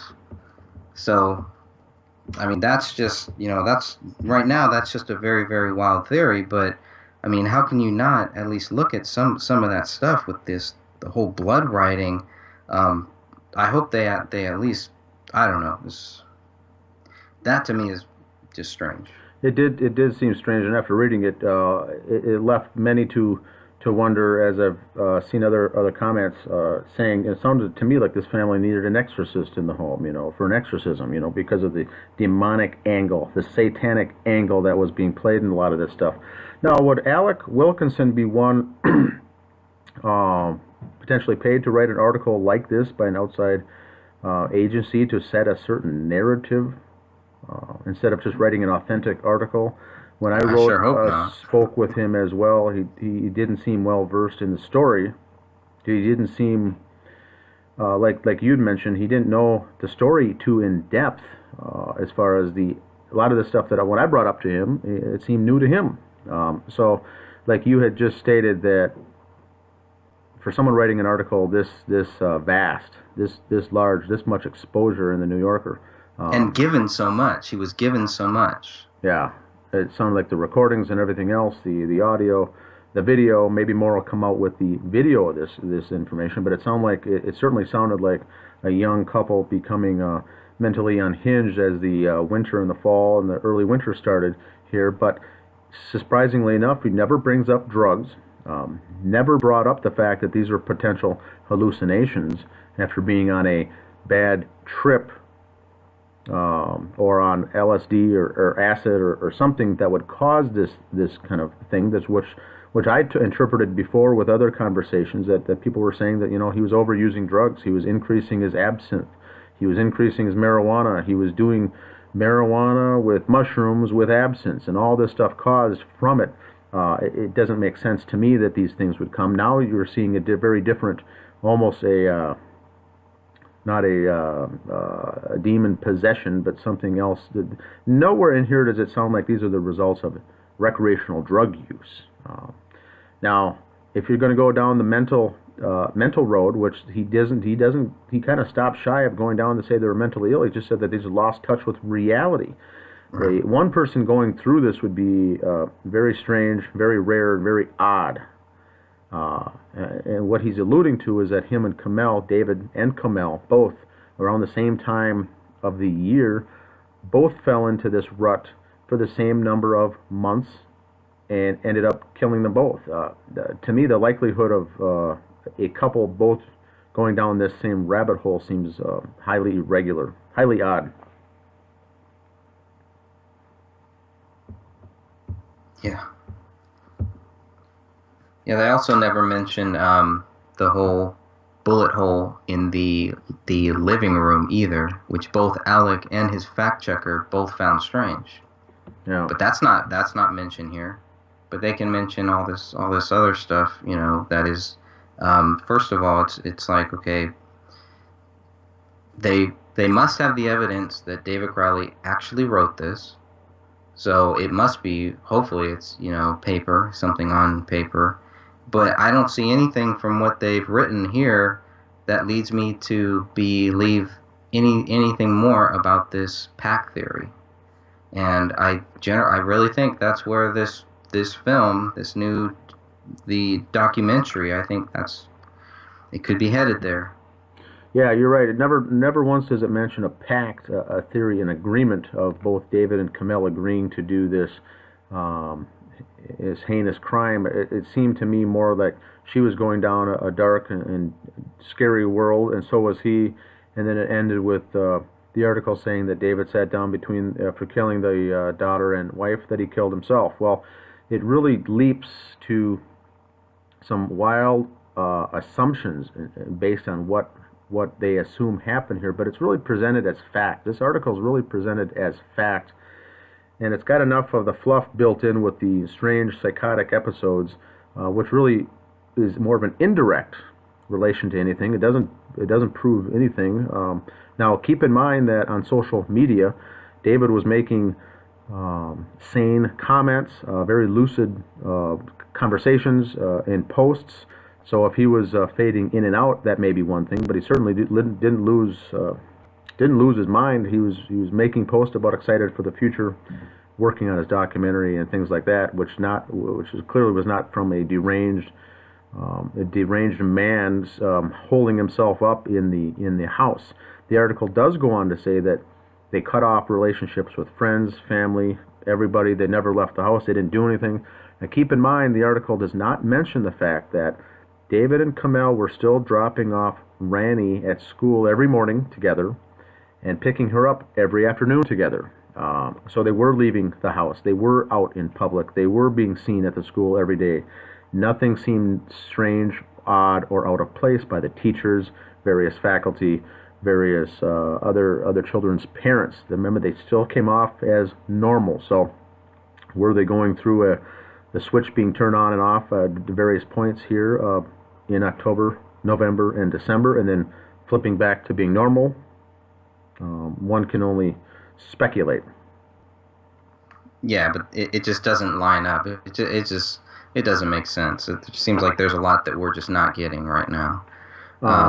Yep. And so this documentary coming out, if it lines up with this, which I'm guessing it's going to line up and go down the same path, and I don't call it I call it the Shining theory, where the theory believes here that, like the movie The Shining, that David Crowley just became unhinged with no medication, no PTSD, no drugs, no prescription painkillers, no combination. He just slowly lost his mind. So they're going with the Shining theory here, that this all just happened. And now they're kind of bundling that with the fact that Kamel Crowley also went through a very similar incident, and they're kind of going through this together. Yeah, she went through, what they said is she went through a rapture. He used the word rapture, yep. Yeah, on October 30th. On October 30th, yep. He got home from making a trip to the Home Depot, and she was completing a bout with the rapture. Now, we heard earlier that David Crowley on his cell phone recorded Kamel during a bad trip, spacing out on drugs. Is this intended to be this same article? Because he just got home from Home Depot, and it says he held her in her arms and helped her get through her rapture. Is that implying now that she was on a bad trip relating to drugs, or did she just have a psychotic episode? He didn't sound like this article that he was filming it, or are these two separate incidences now? Yeah, which is why a toxicology report is vital. I mean, I don't know if you can do that after 3 weeks, what value it would actually be, or if you could get anything. But it would be nice to know what type of medication that they were on, if any. And it is kind of strange that they don't really mention anything like that. So, I mean, okay, if it's not that, then what is it? I mean, Kamel got raptured, but she's still here. I mean, what does that mean? So there are some very, very weird quotes that, do not fear, sweet body, for we have felt this pain together. It's something that he recorded. This is something David said in a recording. So I don't know. I mean, it sounds like they were both tripping out.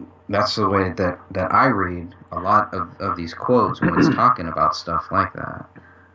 And tripping out, just as far as I understand you, just to make clear so there's no assumptions, that's a result of a drug, drug use is tripping out. But he never uses the phrase drugs or the result of a bad trip or a high. he keeps saying it's a psychosis that was just in their heads. And so I'd like to get clarification on anyone else watching this video.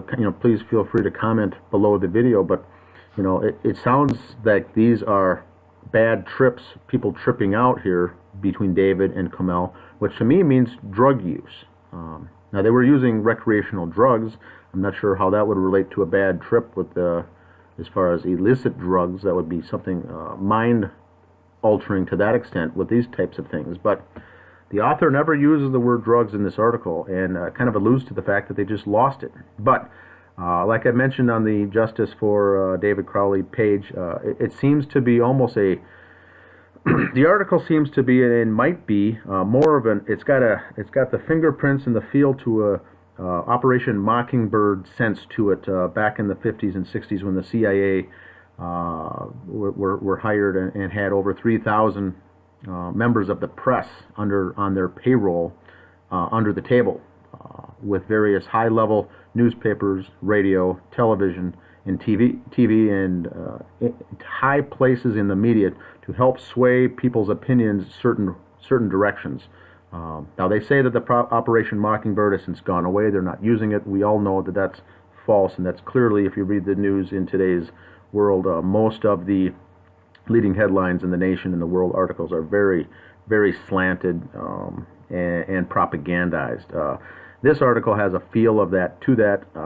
Like I said earlier, I'm not sure if Mr. Alec Wilkinson is on the payroll by someone other than the New Yorker, but this article has the feel of public sway, of changing the narrative, pushing an angle, without just simply writing a good article, being authentic. This has got too much that it's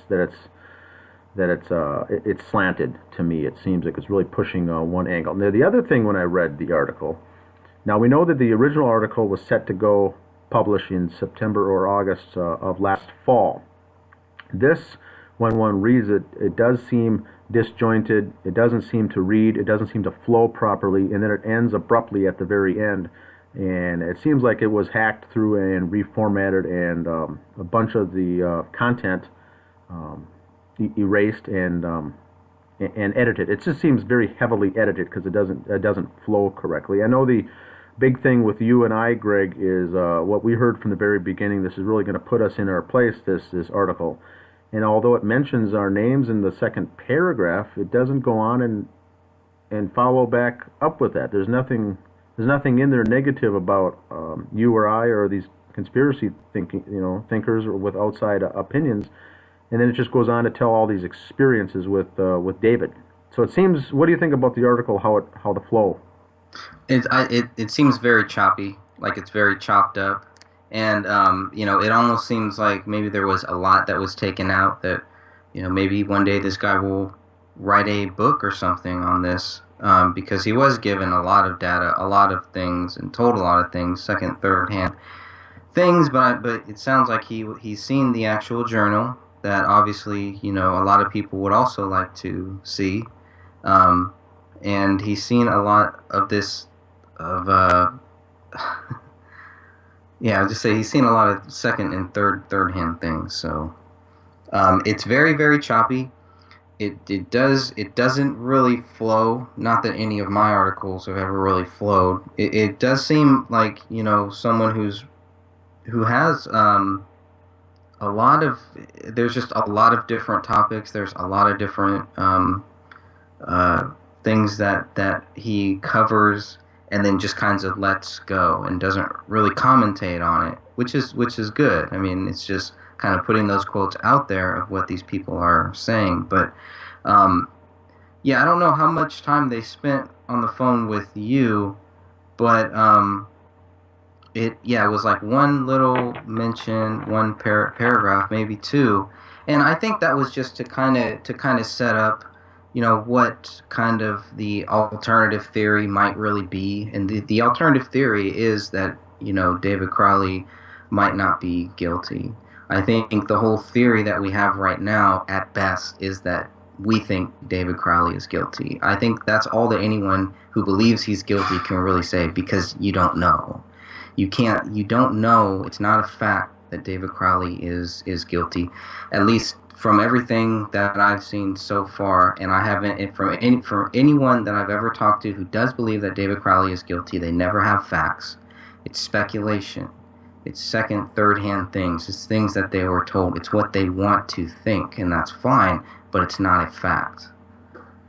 Yeah, I also like the fact that the author here uses the various quotes that we can assume is taken from the journal, that is actually things that David wrote. But then we get a curious handful of other things that are mentioned that are all hearsay, second, third-hand information. One thing that caught me, that took me back, was a comment that the day before David left for his meeting with the producers in Los Angeles, he was on the floor curled up crying because he was so nervous to go on this trip.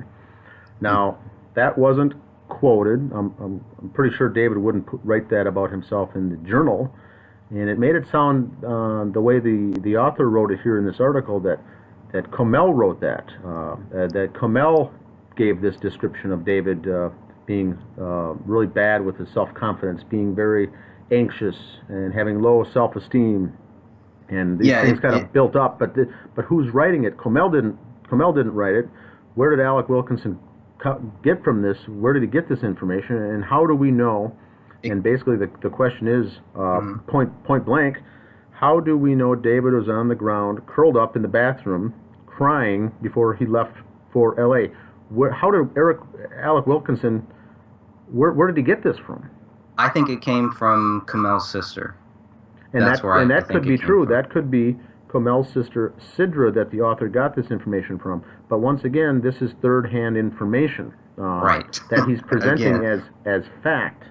How does Sidra know this? Is this something that she said that, Comel told me? Well, that could be true. It could also very well be not true.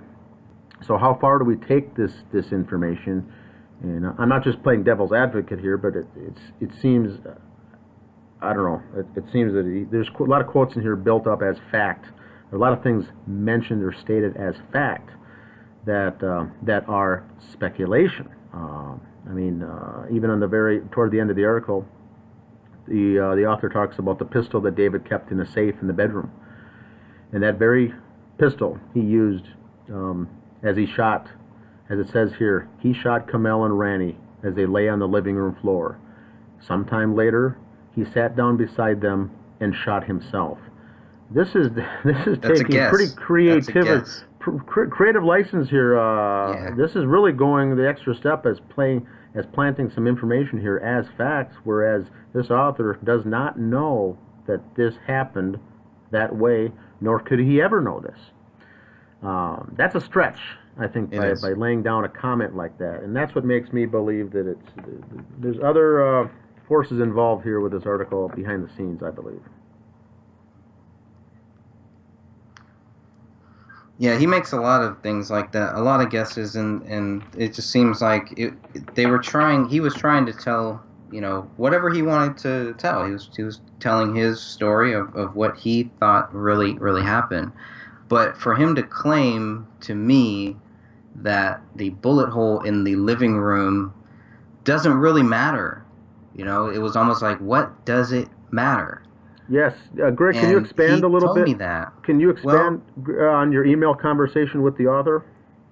Yeah, that's basically what he said. Is he didn't understand why I would think that would even matter. He was saying that even without that, even if police had never found that bullet, that David Crowley is still guilty. And it's like, how do you know that? You don't know that. So why would you say that? And what is it based on? Because, I don't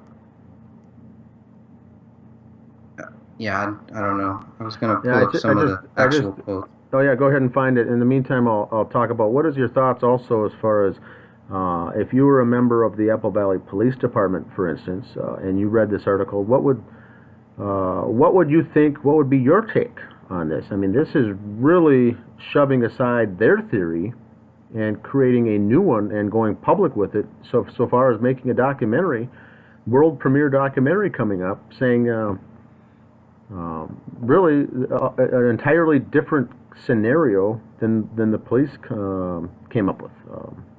I mean, how would you feel if that was you? This is really going to make that organization look bad when this movie comes out. Oh yeah, definitely. I mean, there's no way that it can't.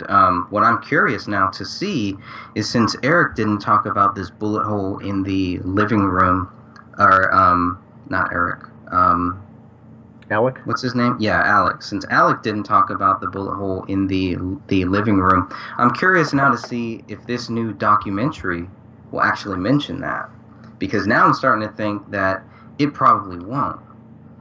I don't think I'd bet that it wouldn't. It's not going to touch that because it's got an angle, and it's pushing a certain narrative, and that does not fit. So I would have a hard time believing that the failures of the investigation are going to make this documentary at all. And that's kind of what I was, that's kind of, I wouldn't say that's what I was told that this was gonna be, but it does seem like, how do you not go there? How do you talk about all this? You go there with David and all the stuff that he was supposed to have done, but then we're not going to talk about all of the different things that the cops didn't done. And the only reason why they don't want to talk about it is because they don't want us asking questions, which just leads people to ask more questions. So when I talked with him, or we had exchanged a few notes back and forth, and for Alec, he just basically said that he thought that I knew about the whole bullet hole and blah blah blah. Well, yeah, I did, but when I talked to him, I didn't feel like Alec knew about that, and it sounded like his fact checker also didn't know. But he's still going on and saying, this is what happened. He's rephrasing to me what happened, and he's not mentioning the bullet hole that the police missed for 1 month. And it just seemed like he didn't write it because it didn't fit whatever story he was trying to tell, which is true, because it would raise a lot more questions. And if he's trying to tell a certain story, then I can totally see why he didn't put that in there. Correct. Yeah, I would agree with that it's not going to fit, and it'll not be in the article or the documentary, any of that line of questioning. Yeah, I remember then the other article, the part of the article that I remember reading was the David's time in Iraq when he saw the 40 soldiers killed on that IED explosion along the roadside. It did go in some details that he wrote about in depth about seeing the carnage at that site, and then alluding to the fact that it can only lead the reader of the article down the path that, maybe he did have a little PTSD, and I think it's trying to introduce that concept again into the reader's mind. It's planting that seed that, once again, maybe it was a PTSD thing that of things he saw, and he flipped out. But that's no other reason, I don't think, to bring that up in the article. It's the only mention of anything PTSD related. But and then it says he got back from Germany, wasn't greeted by anybody, and decided to take his first and only prostitute in Germany. I don't know how that related to the article to bring up that comment. Well, yeah, you have some people that are just searching kind of for anything, and it seems like a lot of the stuff that he's pulling out from these journals and from all of the information that he's got from all of the people that he talked to, from sitting in David's house. This is what he came up with. This is his story. This is the story Alec Wilkinson wants to tell. It's not the facts. Correct. It's not all of the facts. It's not what really happened. And so I think that's the and I think he did a really good job at towing that line and kind of balancing it out. Because like I was telling you, like I've read this about 3 times now, and each time it's I'm just like, after I read it, my views are like different, where it's just like, oh man, okay. Sometimes I like it, sometimes I don't. Sometimes I'm just like, why isn't he talking about this, or why is this even here? So I kind of do go back and forth on it. But I mean, it's still, there's a huge part that's mentioned about these things that David's wife is saying, and it's really weird when she says, don't worry about the pain because you do not know how to feel pain, and you will return to the dust and your dark slumber, and I will be gone. To me, that sounds like a demon. To me, that sounds like, you talk about some outside force. I mean, it's also it's the outside force. Mm-hmm. It's the source of evil. Where it's like she says, David is Kamel's telling David this, and it looks like this is in a recording. And so I'm wondering if this might actually make it into that film. I don't know. It sounds like some really scary stuff. She's like, I have my mission, and she heard a woman's scary voice. To me, that was kind of odd too. So I don't know if this is that same day, but and then she reproduced that voice for David saying, I've warned you, and then she says, I want you, please come with me, your place won't come to me, there's nothing left here. Sounds like a demon trying to like reel them in. And I mean, to a lot of people it might just be like, oh, this is just crazy, whatever. But there's a reason for everything, and there's a reason why these words were actually written. I just don't understand it yet. And every time that I read this, that's how I feel. It's like I need to read it again. It's like one of those movies you have to watch 3 or 4 times to really get everything. Correct. And once again, it does not sound to me like the result of drug use. The comments that were made, the things that she was seeing, the visions and whatnot, seems like you said, it seemed more menacing. It had a very menacing feel to this entire thing. The one thing that if I was to believe the story, if I was to believe that David did this and read the story and say, you know what, I buy it, hook, line, and sinker, there's only one phrase that I've seen that leads me to go down that path of this being indeed a possibility. Now, David's friend Dan Luttrell served with him in Afghanistan, hadn't spoken to David in a while. Then, late one night a few days before Christmas, the article reads, I was sitting on the computer drinking and I got a message from him, Dan said. They discussed the Army, their lives, and Gray State. David was drinking absinthe. I was drinking whiskey and beer, said Luttrell. After about 2 hours, Luttrell said he's ready for bed, and David asks him to delete their exchange on the computer, delete the chat. He said, his exact words from David Crowley were, if you're truly my brother and friend, you'll do it. I promise, you'll understand soon. Now this, before Christmas, a couple nights before Christmas, is extremely close to the alleged killings that took place, and if David did this, that would, basically, that would make sense if he did this and had this planned and premeditated to do this. Now the offset to that is if David and his family were killed by outside hit squad, a hit team, then this message does not make sense. Why would he say something to this? Why would he say something to this effect? But once again, if David did do this, it still doesn't explain why hollow points were used, why nothing was left behind as far as the reasoning, why was the wife shot twice in the head, and why did no one hear the gunshots in the home? So it goes down you still got to account for all these strange oddities so far, with the sliding door being left open, random shots around the house, no one hearing anything, and that whole strangeness. But that would be the one thing that probably, if anything, would be leading to evidence of this actually taking place. That's the one strongest piece right there, where he's actually making a prediction to a friend online.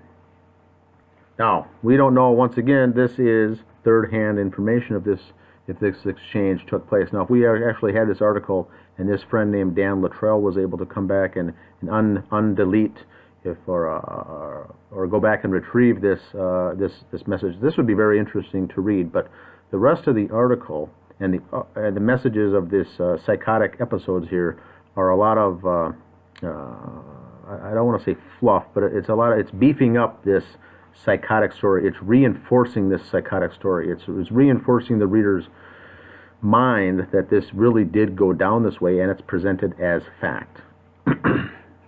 Yeah, and it doesn't talk about why this journal stopped, and you still have at least another month, maybe 2, before David actually kills himself. Why do they think that he stopped writing in this journal? And there were still people in contact with him after that. And people are out there who have seen who have spoken with David, who had some type of online conversation with David in his last days. You people out there know exactly, at least how he was, what he was like then, and you can compare that to whenever you met him back in 2012 or whatever date. But those, are there any of those out there? Are there any crazy things that David said? Because everything that we've seen from people who have come forward and talked about David in those last days, there's nothing crazy out there. They don't say that he's saying anything crazy. Correct. So it's a Jekyll and Hyde story is what we're getting here. We're seeing David post very lucid, sane writings and posts and comments on the internet, and right up until the Christmas day, focused on the documentary, getting things done. But then we get this kind of a manic person that's not really making sense as far as these quotes go. Besides, so now once again, I can believe that for one individual person going through these ups and downs, phases and stages. But when you get 2 going through the exact same kind of phases, the odds of that happening is very, very slim. I think for this to be this whole thing to be plausible, it's going to take a lot of coincidences to buy into this entire story. Now, what did you think, Greg, of the story with Chris Peck, David and Kamel arriving at the house to buy the marijuana December 19th in Minneapolis, and then that was out already. We knew this. This was information that was out there. But what was new here is that Chris Peck says that he started giving everything back. He started, David gave all these items back, books to read, things that he wasn't going to use. And this is really now selling the suicide story. It says it really talks about the decision often gives people a feeling of being released from their troubles. Once they make the decision in their head they're going to commit suicide, they start actually becoming manic, happy, a weight's been lifted. And Chris Peck alleges that they were really happy. They were uncontrollably, jealously happy. And handed him a bunch of things that he didn't need. And he goes, I don't need this stuff back, you can have it. So is that another phrase that we're taking here from Chris Peck that may be just taken out of place? Or did David really do this and he just took it that way? Or was it premeditated? This is the 19th now. They haven't even picked up their daughter from school yet for the Christmas holidays on the 19th from school. This is 1 in the afternoon, and it sounds like they're both acting this way. They were both had already pre-planned it. Was this pre-planned this far in advance? If they did indeed do this, and that also shows that there is one more person, Chris Peck, who saw David in the last couple of days, didn't notice anything strange. So now we're talking about sometime between December 20th and December 25th or 26th, he snaps. All these other people were saying David's not talking to anybody, he's losing weight, he smells like crap, he looks skinny, blah, blah, blah. And here you have Chris Peck saying they were happy. I mean, unless he's saying they were too happy. If he's trying to say that they were happy because they had come to the conclusion that they were going to commit suicide and take their daughter with them, I mean, that's some pretty hardcore stuff. So I don't want to accuse him of saying that, but I hope that's not what he's saying. and only he knows that. But it doesn't sound like he noticed anything strange when he talked to them and gave them some weed. Yeah, and that once again, that all we know is that David occasionally used recreational drugs. Nothing about Comel, but the stuff we're getting into here is some serious drug use. If this is the case, it doesn't really tie, doesn't make sense. Now we're talking about serious psychological episodes, psychosis here. The author goes on to say, and then we've got the possession potential of a demon possession spirit in that house that has taken over control of these two individuals. So once again, this is not the end-all story like it was portrayed to me, that once this article comes out, everyone will have their answers. Once the documentary comes out, everyone will have their answers. It'll give us a clean slate to finish on, and that's what really raises the red flag for me, is too many people predicting this. Too many people predicting this will finally shut you guys up. Well, this is a very odd article to read from this perspective, and I'm just assuming that the documentary will be much of the same. And I think next year at this time we'll be having the same discussions, and as we keep moving forward, because none of this is really putting the pieces into place. It's more distraction. It's more.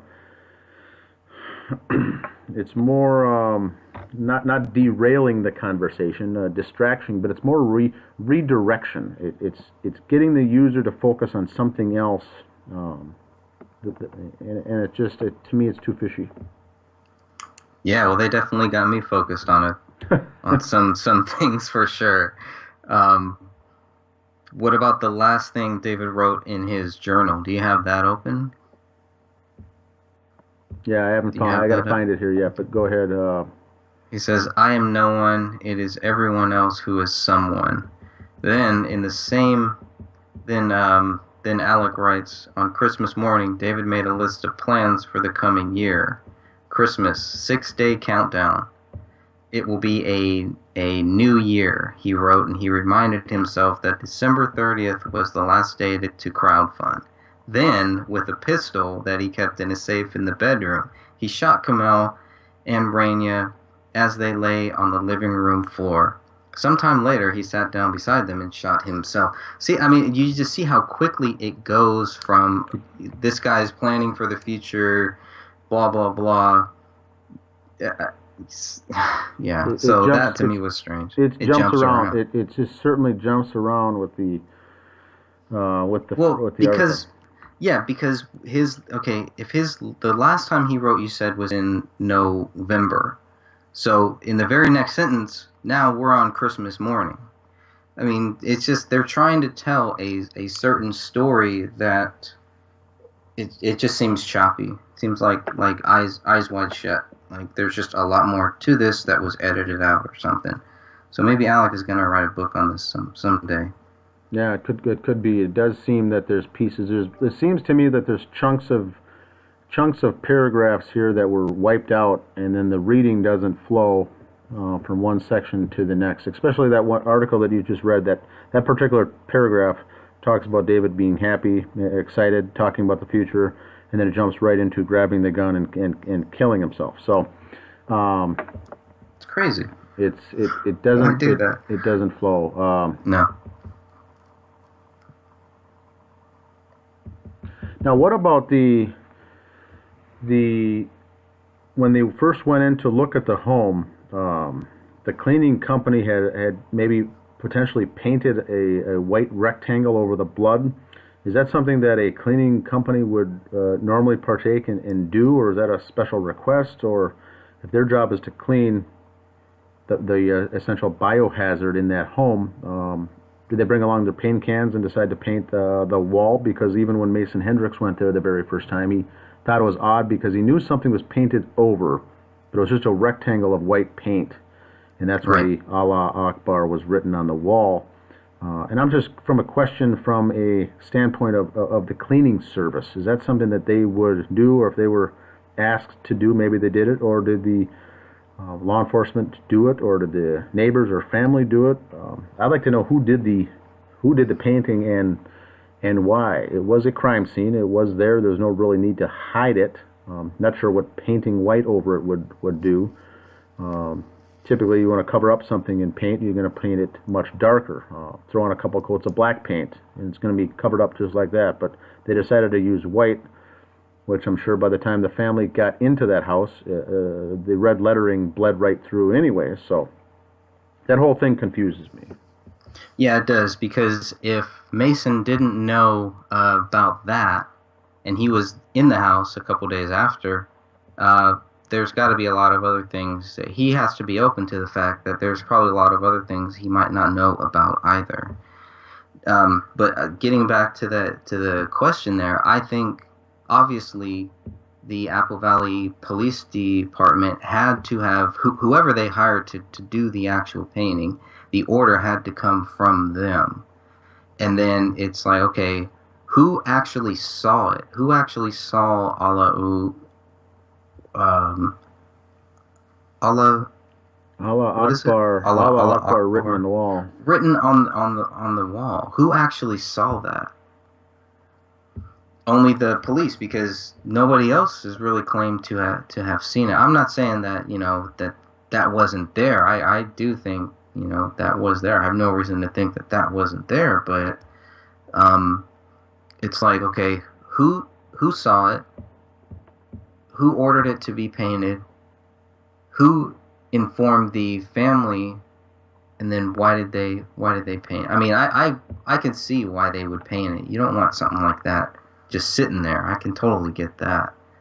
But I'm just wondering how long they kept that from the family, I guess, is really what I'm trying to say. I think it sounds like it was March on the March 13th or 14th visit on my timeline. It shows that everyone showed up there and had a discussion with the Apple Valley Police, and they told them all at that time the Muslim angle that was going on with the Quran, the quotes, the writing in the notebook, and that's, I think, at the time that the Alam family in Texas had requested to the Apple Valley Police that if they could please redact that and keep that out of the press.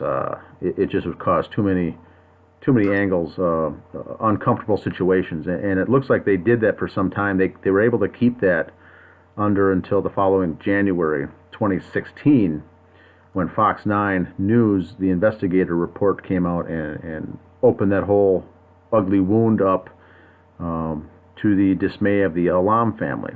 Now, speaking of the Alam family, they were included in this article, and I'm assuming the documentary, so they may not have a problem with it anymore, or maybe the fact that it's out there, they decided just to go along with it, but they do not seem upset that now has since come out. What are your thoughts on the fact that they played an active role in this article as well, the father and the sister? Well, I mean, you've talked with the father and sister too.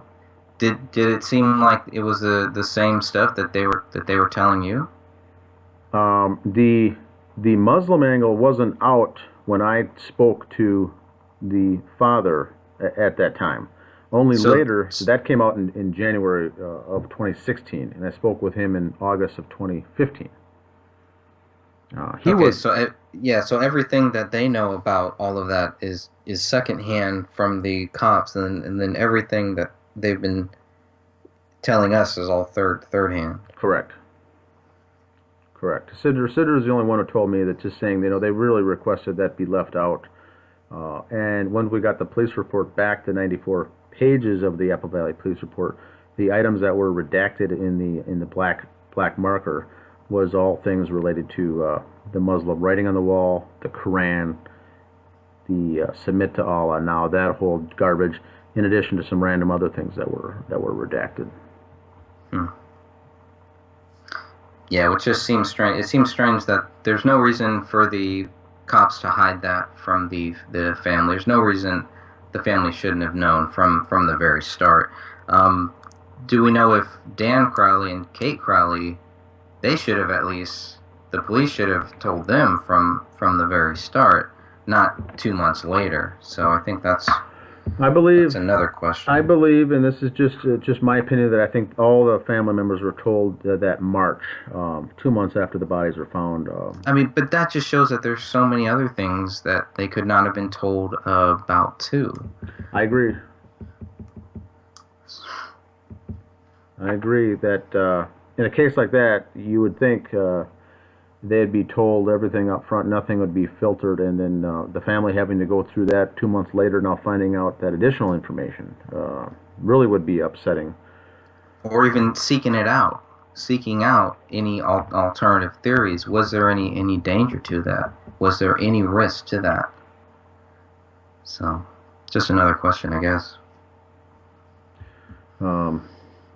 Good stuff. So it's very, very interesting. I'm looking forward to the documentary to see what angle that's on, that will portray. Then that is for the viewers out there, that's a 93-minute documentary that'll be premiering, I think, April 23rd at the Tribeca Film Festival. You can go on the Tribeca.com and look at the film listing. There's 80 some films, I think, being premiered or being shown over the next couple of weeks when that begins. But Gray State is under the Spotlight Documentary category. Eric Nelson is the director. Werner Herzog is the executive producer, I believe. So that'll be interesting. Once again, what we've been hearing about that documentary is it should answer the questions. It should silence the critics, the theorists. So I don't think it'll do that, but we'll see here when that comes out at the end of the month. Any other final thoughts here, Greg? Nope. I think that kind of wraps it up for that tale there. I know you have some new information. Can you give us a little teaser? Yes, I did receive the 2 different FOIAs here recently. One from the Minnesota BCA, that's the Minnesota Bureau of Criminal Apprehension. Asked for the files, the public-related files, everything about the case, and I did receive that. I'm going to be going through, and some of that's the same, some of that is new information that we can help with the putting the timeline together with the additional information and things like that. And then the Hennepin County Examiner, medical examiner's report, we did get the official medical examiner's report on the 3 bodies as far as that goes, and then the additional photos from the BCA that we didn't get with the Apple Valley Police FOIA, and that amounts to about 200 additional photos that we haven't seen before, and were for some reason, I guess, suppressed or filtered. That's a lot. So there's a lot of new photos out there, and I'm still not sure why. I know the law enforcement, when they get FOIA requests like this for public to be released to the public, they can take some. They can go through and filter out at their discretion photos that'll be gruesome or inappropriate to show, things like that, and they have the right to withhold those. And so that makes sense. We didn't get anything that was gruesome or body pictures and things like that. I did receive, like I said, 200 additional photos. Most of that's blood spatter, additional pictures of the house, pictures of the floor, the different rooms, pictures we didn't get before, pictures of the weapon, a picture of the knife that was at the scene. That was news to us. I still don't know why David Cowley had a knife at the scene. So new things like that. None, I repeat, none were gruesome or disgusting or should have been withheld from the first time. So I'm not sure who makes that decision or who decides those types of things, but plenty of new photos, and we'll be going over those pertinent ones as well. Were there any ones that kind of stuck out to you? I would say there's maybe of the 200, there may be a dozen that were interesting as far as items that we could use as far as pertinent photos that there was one of the rooms in the house that were released that we never had pictures of when the crime scene photographers went through that house. That back room near the rear slider, all the pictures relating to that back room were never released in the first 400 photos. Now, There's probably 25 pictures of that back dining room, that back room leading to the garage, in front of the rear slider window. There's nothing in there. Nothing took place in that room.